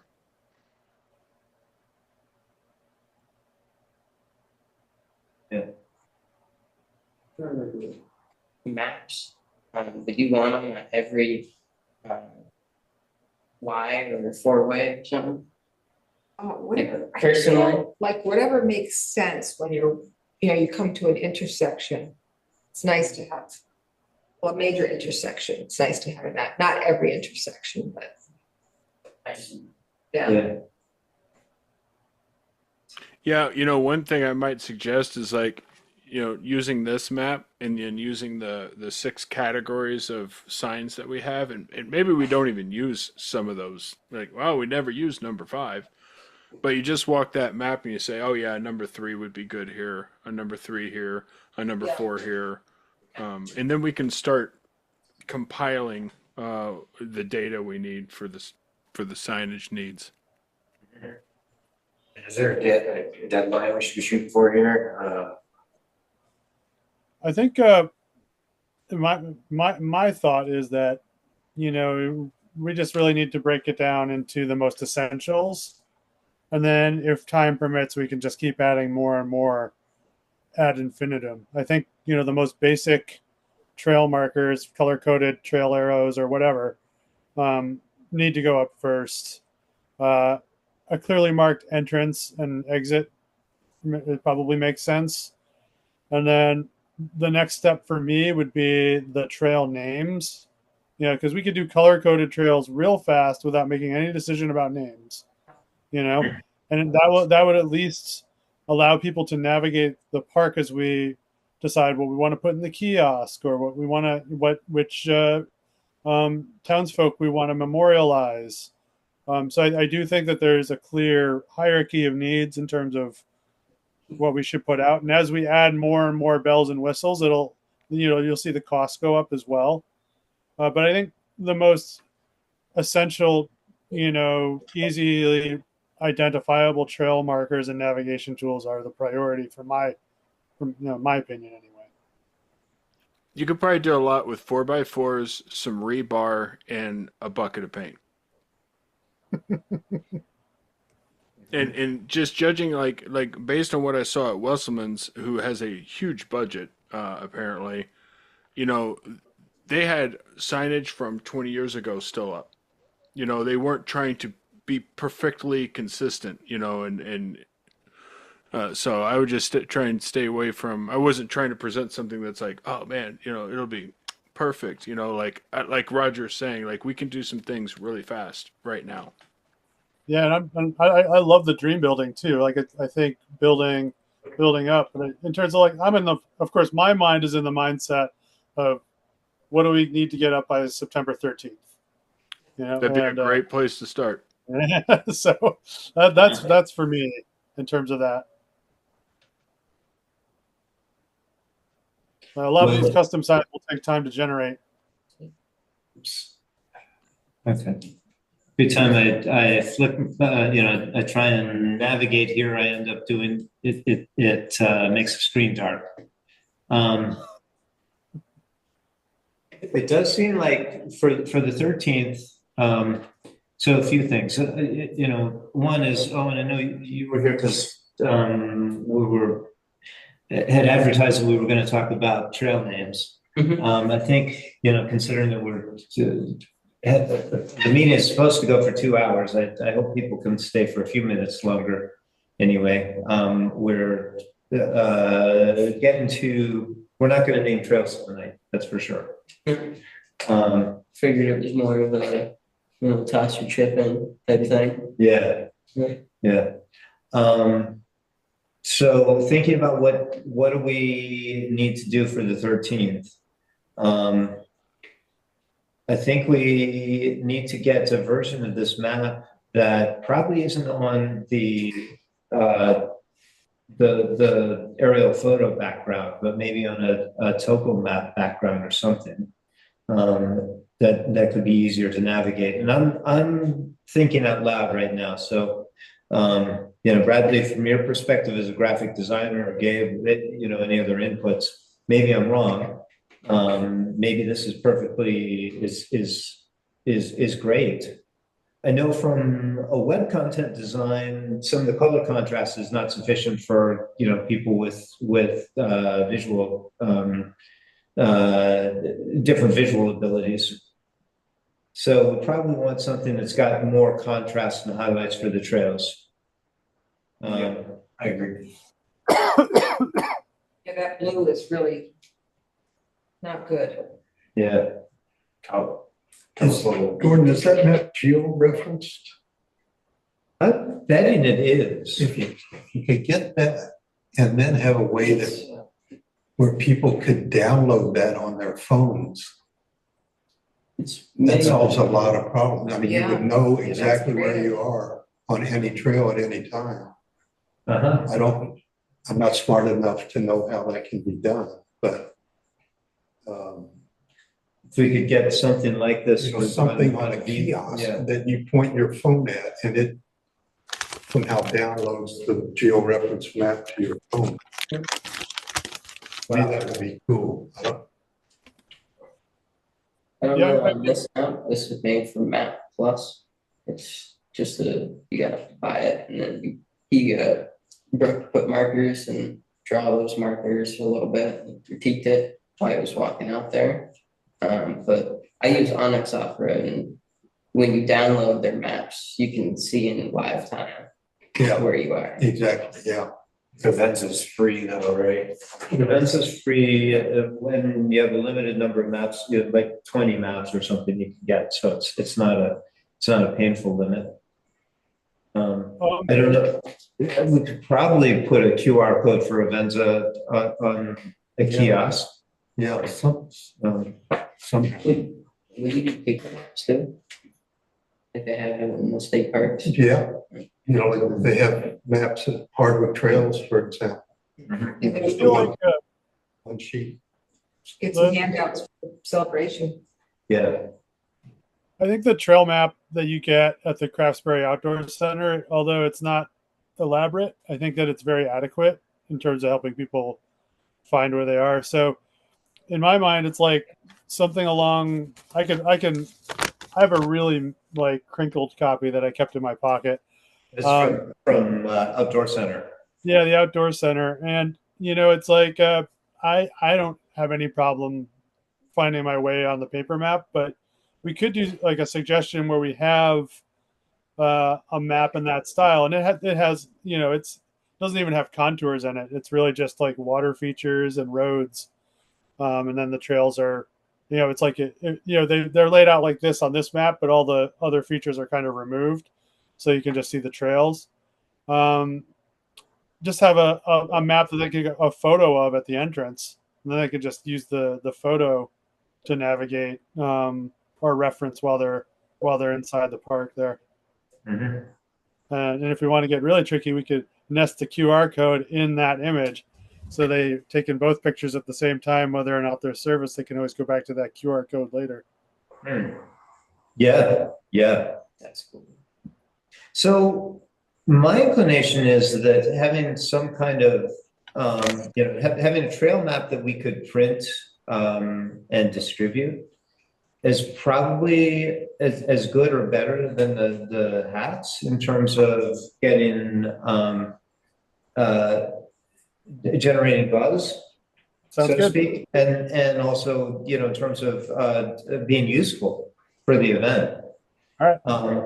I think this gives us a lot to start from, and honestly, and I don't have time to do anything really myself between now and either the town barbecue or really the event. But if there's any way that we can get from this to a printed trail map that people can carry with them, the not the fancier the better, but if we have something that's kind of a nice artifact, I think that would be really awesome, and I think it would be worth using some of our budget to develop such a thing. Another progression that we might want to consider, Gordon, is cleaning up this copy and just kind of really nailing down a color coding for the trail system. Mhm. And then we could let people vote on or potential trail names at the barbecue, and just kind of make it a little bit fun and interactive. And then we can just post the results of the vote later. Like, just have a list of names that maybe we come up with in a subcommittee meeting, and then just allow people to vote on them, and then with write-ins. You know what I Yeah. mean? Just So for fun, you know. I think for a lot of these kinds of things, it's a two-stage process. A two-stage process is a good way to work with it. To have divergent thinking, soliciting ideas and soliciting ideas from a large group, and then convergent thinking to filter them down and make a selection. And so, just building on what you said, I think you're right. Simplifying and getting to a color code so we can have, it's the purple, it's the orange, it's the yellow trail, right? Something like that.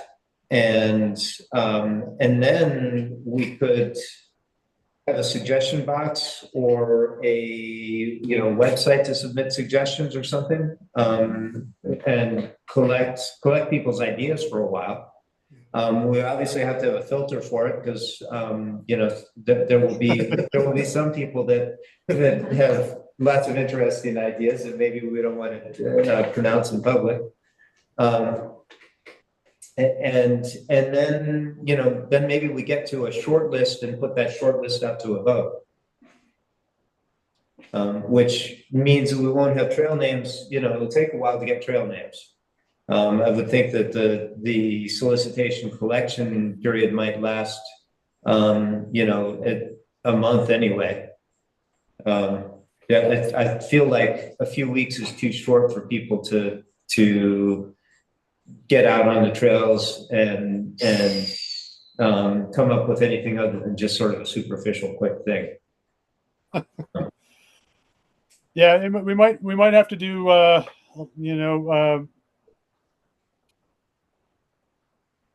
hold on, I'm like thinking on the fly here. I think it probably makes sense. Like, first of all, I think we need a count of how many trails we're actually naming. If we're going to do any memorials, let's just call it out on the front end. Which trails do we want to do clear memorials, like whether it's to Rhoda or whoever, and just kind of lock those in, and that'll help narrow down the flurry of possibilities as well. Because if there's 12 trails and six of them are memorial trails, there's only 6 trails we have to worry about from that point, right? So I don't know. Maybe we should punt this to a subcommittee meeting early next week or something like that. In the interest of time, I think that I like that idea. I'm out of town for work early next week. Okay. Potentially could dial in, but it's hard from out of town. My only evening that's locked out is the school board meeting, I believe. Let me double check real quick here. Hold on a second. Yeah, let's see. So next week is the town barbecue. I got the school board meeting on Wednesday. So yeah, it would be tricky getting any kind of trail name solidified and maps printed in the 9 days we have until town barbecue anyway. Yeah, quite honestly. I think so. Maybe I think it's ambitious to even think about trying to nail things down. Let me throw this idea out there and see what people think. I think if we solicit names and mention that, like basically define a process. We're going to have an open period for people to make their suggestions.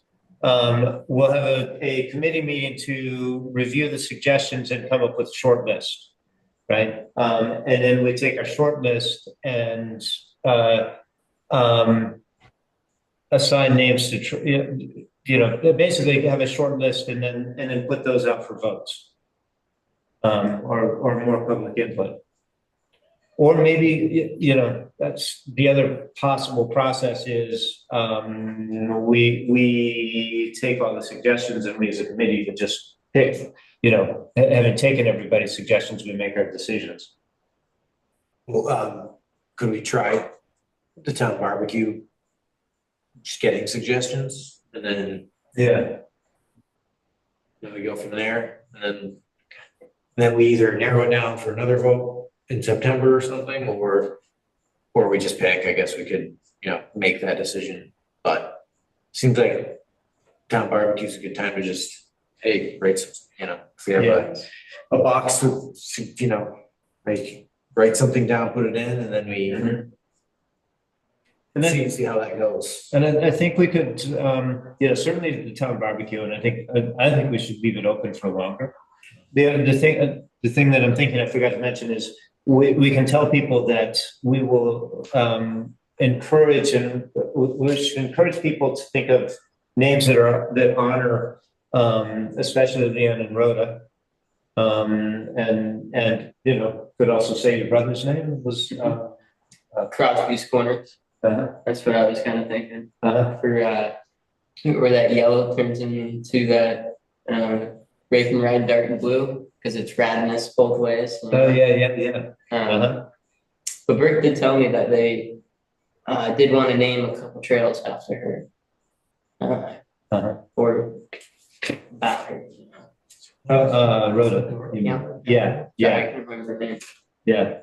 I talked to him about that. I was thinking that actually this orange, primarily walking trail, could be Rhoda's Ramble. That's rad. I like I it. like that. Cool. And We've already got some good suggestions. we've got Leon's Uplift and Leon's Lightning for the up and down. I agree with the lightning because at the bottom of that Ray can ride, that purple, it's like super cross stuff. You could hit a few triples and doubles and do it. Yeah.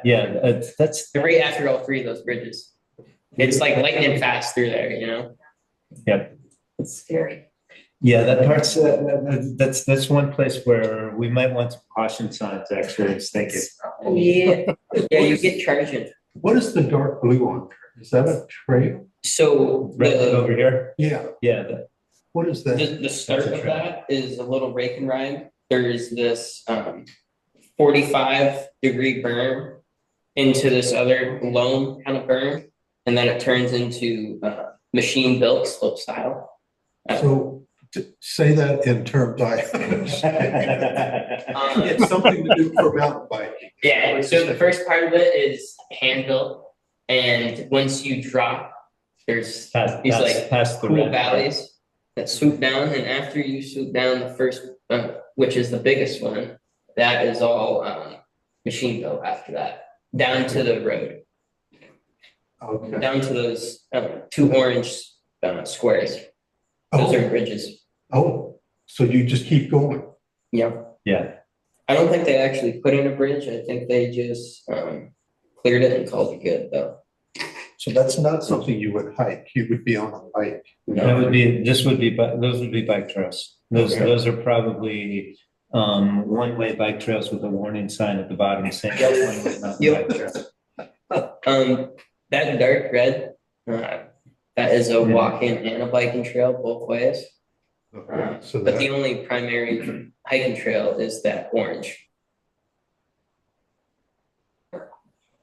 No, that's a traverse trail. So yeah, Light orange. the dark orange is the existing double track, right? Which would be multi-use. One thing that occurs to me actually is we should probably consider having a walking alternative to this section of the constructed trail. Because it's fairly steep down and the trail zigzags back and forth, but it's built for mountain bikers moving at speed. I talked to Brooke about it actually, and he pointed out that part of the reason why the corners are constructed as they are is it's better for maintenance. That if you don't bank them as much, you get a lot more erosion from use. Okay. And so building up, they look fairly impressive as Yes, I was there yesterday. yeah. Very interesting. So, excavator art. It's just incredible how they did it. Do they have a machine that forms the dirt like that around those corners? We take each layer off. So the duff, we fold it back on itself, Okay. or we fold it onto itself and then fold it back onto itself after we're done flattening it out and capping it with that clay. Wow. Okay. Same with the handle. Some of the raking guys, you just rake it, pull a few rocks, all good. But all of like the hand built features are done by layers. Wow, that's incredible. So they have small excavators that are out there that are, bounce Oh, yeah, around they the get trails. Yeah. And some of those. so they more or less put it into shape with the machines, and then I assume that the last layer of clay is put on with shovels and packed with shovels, or is That with the machine, if you don't have too much of good dirt in your area, they'll just dig a gigantic hole and fill it with all the junk that they don't want.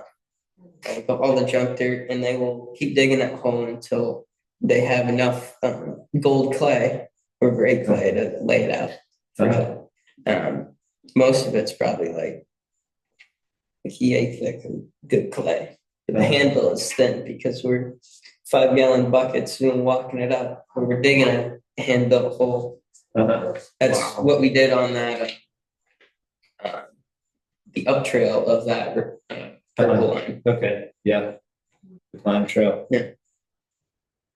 We're on the subject too. Brooke did mention, we're down low where the trail crosses the road, to get to the field, and that was a wet section and he wanted to close off until it dried out. He was saying, he did say, he was like, might be good to close. He was like, we should be closed in October, which seemed abrupt to me, but I'm trail guy, just so they don't get ruined or don't get rutted or don't get eroded or whatever it is.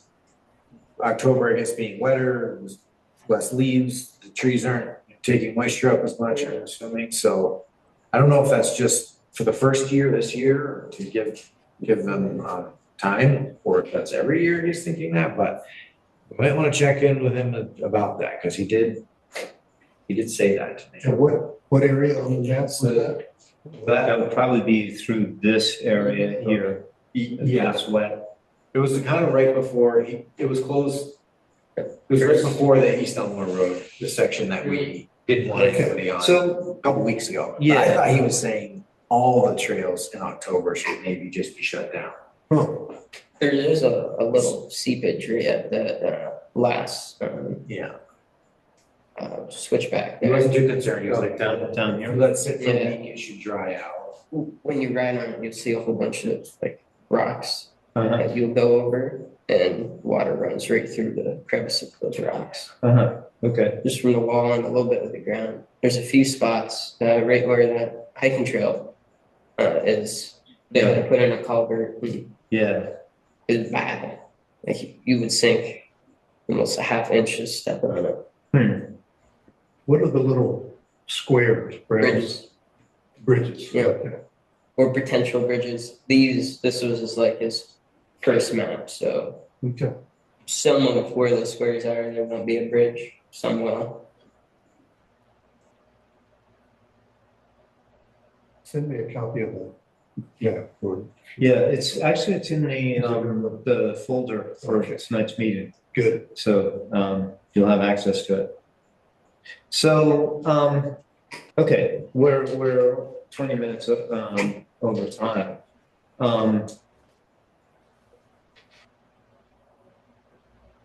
What I'm proposing then is that if possible, we'll try to get a version of this map printed for next Friday for the town barbecue. Something that we could distribute. With colors are cool or some other way of differentiating the trails and let people know that we're soliciting ideas for trail names. I'm coming up with unfunded mandates, as it were, or looking for volunteers about how to get this, get artifacts made, get printed copies of these. Can somebody take that on? As in the printing of it or the funding of it? Sorry. Fine, so I think we can pass a motion and allocate some funds from the monies that we have. We have a budget in the town, and Roger, you know how to get Belinda to give us access to it, I believe. Yeah. She basically just wants us to bring in the purchase order and let her run it on the town credit card whenever possible. She will, if you do have a pre-approved purchase, I usually just bring I brought the receipts with a copy of the meeting minutes where the approval was documented, so that they could connect what those funds were for. But yeah, I'll help anybody get through that process if we need to. So just to be clear, we want a color-coded map to be generated for town barbecue, and then we're going to solicit trail names and open a period of, kind of receiving ideas up to a certain point. Then we will have a subcommittee meeting to kind of filter that and then make the final determinations, and then go from there and actually work on generating a finalized map with the trail names. Is that the flow that I'm hearing? Yeah, that's what I've been thinking. Okay. There's the variation of, there's two variations. What the subcommittee makes a final decision, or subcommittee selects finalists and we'll put them out to a vote. Right now, it's late, and I'm inclined to go simple and have have us make the final decisions. Yeah, I think in terms of for town barbecue, maybe we just do some photocopied maps, because it'll just be color coded maps just to get people started anyway, and then we'll try to get the finished maps generated for the ribbon cutting. How does that feel with everybody? Just print this one out right here. Not this one, but a refined one, but basically this one that's easier to read. Yep, sure. And is that something you just, where would you print those? Have you thought of that? I mean, I printed a map for town meeting day, or no, last town barbecue on proposed trails at Spark and Greensboro, but that was a bigger one. So just for smaller copies, they could potentially do it there as well. A large map we can get printed out of Menage. That's what we've done before. There's a big poster and a big map behind it sitting on the floor underneath the television screens up here. Yep, those were printed at Menage. They charge a little bit, but it's superficial. In terms of that, I guess it's just, I'm speaking that obviously I'm not from around here, because I'm like, I'll just take it to Kinko's. It's like, oh yeah, there's no Kinko's here. Yeah, UPS does printing and Stowe, I know that. They have a large format though. For just making photocopies, I've used like Capital Copy in Montpelier, but I don't think they're existing anymore. I don't know if you have an idea of where to print these. I can find someone. There's a Google search. There's someone serving businesses somewhere within, 50 miles of here. I'm sure of it. And yeah, it's just worst case scenario, we can, just get them printed out at the library. Yeah. Yeah, I but was thinking that, like town office even, yeah. do we need 100? That's a lot. Probably, I bet 40 or 50 for the barbecue. Where is this barbecue located? Right out here. Oh, sweet. Yeah. All I came across was the no more store barbecue. Oh, yeah. Yeah, probably 50 is a good number.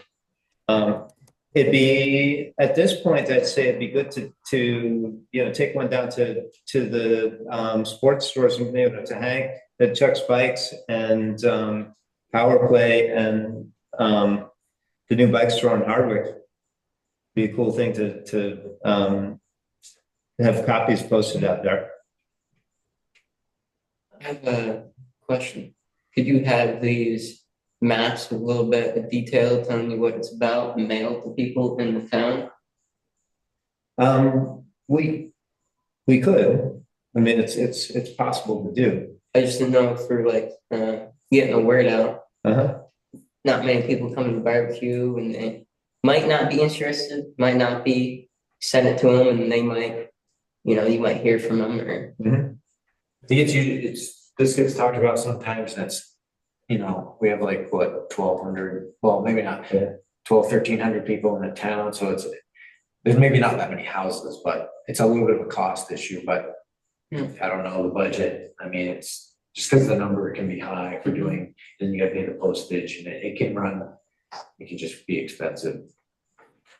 So you're really popped in my head real quick. Yeah, I know. There's signage around town about it, like at major intersections, so people know what's happening. I Yeah. think that works. I think people who won't come to the barbecue might not want to go to the town forest either. Right. It's always the same people that show up, Yeah.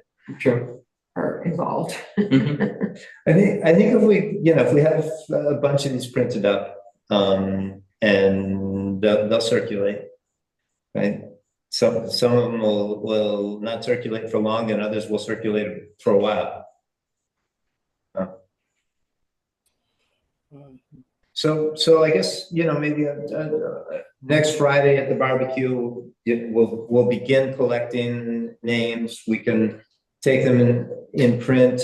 And Bradley, I think you set up a web form that people can sign up for interest in trail committee stuff, right? So we could maybe do a similar thing for people to submit name ideas.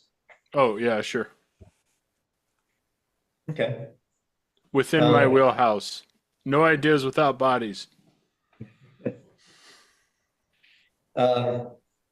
So if we can have something like that set up by next Friday, and maybe even printed on the the map that we make.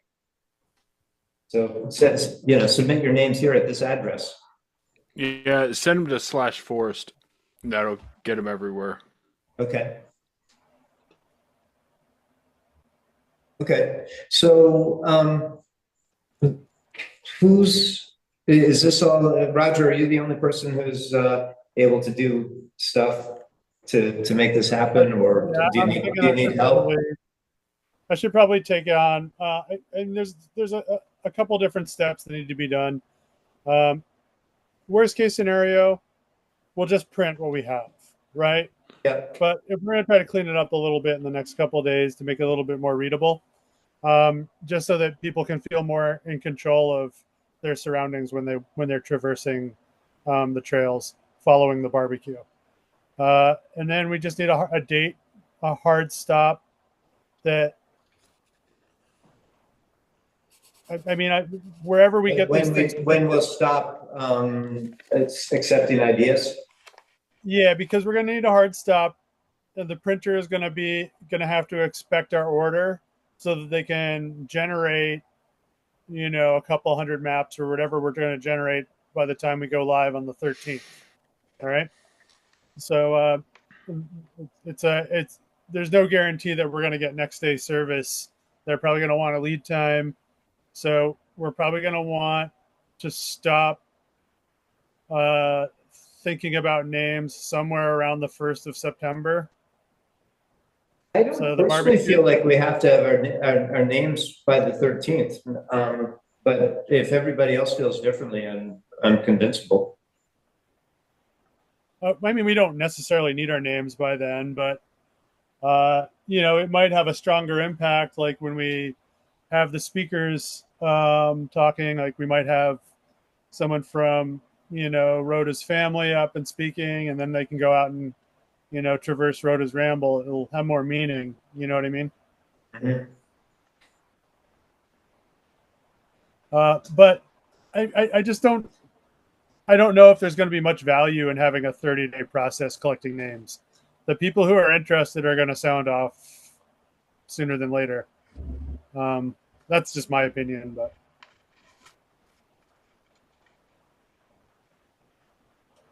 I mean, the people that want to hit the trails are going to go hit it soon. I would hope. They're going to get out there. They're going to give it a try. Hopefully, the weekend following the barbecue, right? And that's like prime time for getting feedback on trail naming, in my opinion. Yeah, I mean, if we don't, I mean, And we there have will be time more before trails. And there will be more trails in the future too. So if Yeah. someone's name doesn't make it, or if someone didn't get honored, or if we decide to change a name at our own discretion, we can do that. we could do a front porch forum thing, before our next meeting. We have more time to collect names. We could put something out on front porch forum. If you've been walking the trails, you have name ideas, submit them as well that way. Just in case you don't get that many at the barbecue. So September 13th is the event. Do we have, if we have our regular second Thursday forest committee meeting, that would be probably the Thursday before the event. The 11th. Uh-huh. So it's 2 days before the event. So that's that. So we could have trail names. We could pick names. Then we wouldn't have signage. We probably couldn't get things printed with signs. Sure, we could mock up some signs pretty quickly, or if we let a printer know that we're planning on doing something that Friday morning, they could probably have it generated that day if we give them a heads up, something along those lines. But we just have to prepare them for it so that they create space for us in line. And it's a small job, and sometimes small jobs get pushed to the sideline for bigger jobs. So you just got to give people a little bit of heads up. Yep. What if we had our meeting on the 4th instead of on the 11th? Logistically, that would be much better for, in terms of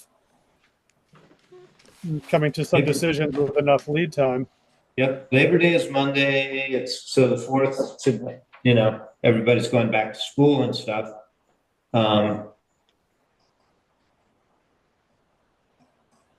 then we have time with printers and can get signs ready and it probably much less of a scramble in order to get signs posted on the 13th. Yeah. Yeah, and we can clear our agenda and just focus exclusively on this, with this endeavor, and just locking down some names and determining which materials we want to purchase, etc. There'll probably be enough time to get some quotes and whatever for consideration as well. Yeah. Let's do that. I guess I'll make a motion that we move our September meeting a week up to the 4th, the first Thursday. Yeah. All those in favor? Motion carries. I think that's as much formality as we need. So, Roger, let us know what help you need. Like I say, I get on an airplane early on Sunday morning and I get back on Thursday late afternoon this coming week. I'll probably, I'll keep you all in the loop of what's happening. I won't necessarily demand a response, but I'll keep you guys in the loop. For me, I'm just doing booth prep for the barbecue this week, so this fits in nicely with that anyway. Fantastic. I'll reach back out to Brooke, see if we can get a copy of the map without the landscape features, because I think that'll be a huge improvement for readability, and I think the colors will pop out a little bit more clearly at that point as well. Mhm. And I don't think it adds a lot when you're doing a printed copy. I think you're correct on that. And I would say the contour lines will also be distracting too. So I think just the trails and the water features and the roads are probably the main, and maybe the school are the things that we should probably focus on including on the map. Yeah. Okay, I'll work with that, and we'll try to get a rough map together. Fantastic. Fantastic. All right, thanks, guys. Yeah. This is like the least interesting part of the whole endeavor is the administrative stuff. So I appreciate any energy you guys can help for it. Cool. All right. Well, we're way over time. Any other, we covered everything, I think. Yeah. It's nodding. Okay. Then I've just one thing. I sent it in the email, but Hayden was asking that if anybody had contact information for any of the Rhoda Bedell's close relatives. Apparently, he needs an updated signature since her passing oh wow. to Okay. move forward with paperwork to that one portion of the park that was brownfield that is being remediated and all that. So yes, he needs a fresh signature on a fresh copy of something. So if anybody has a contact of like I don't know if she has kids in the area or that would be great. Okay, I'll look into that. I'm behind on emails, but I will I'll get back to Hayden on that. Thanks, Gordon. All right. Cool. Good night, everybody. Great. Thanks, everyone. Thanks. Goodbye. Actually, I'm leaving the meeting. I have to leave it and stop recording it here.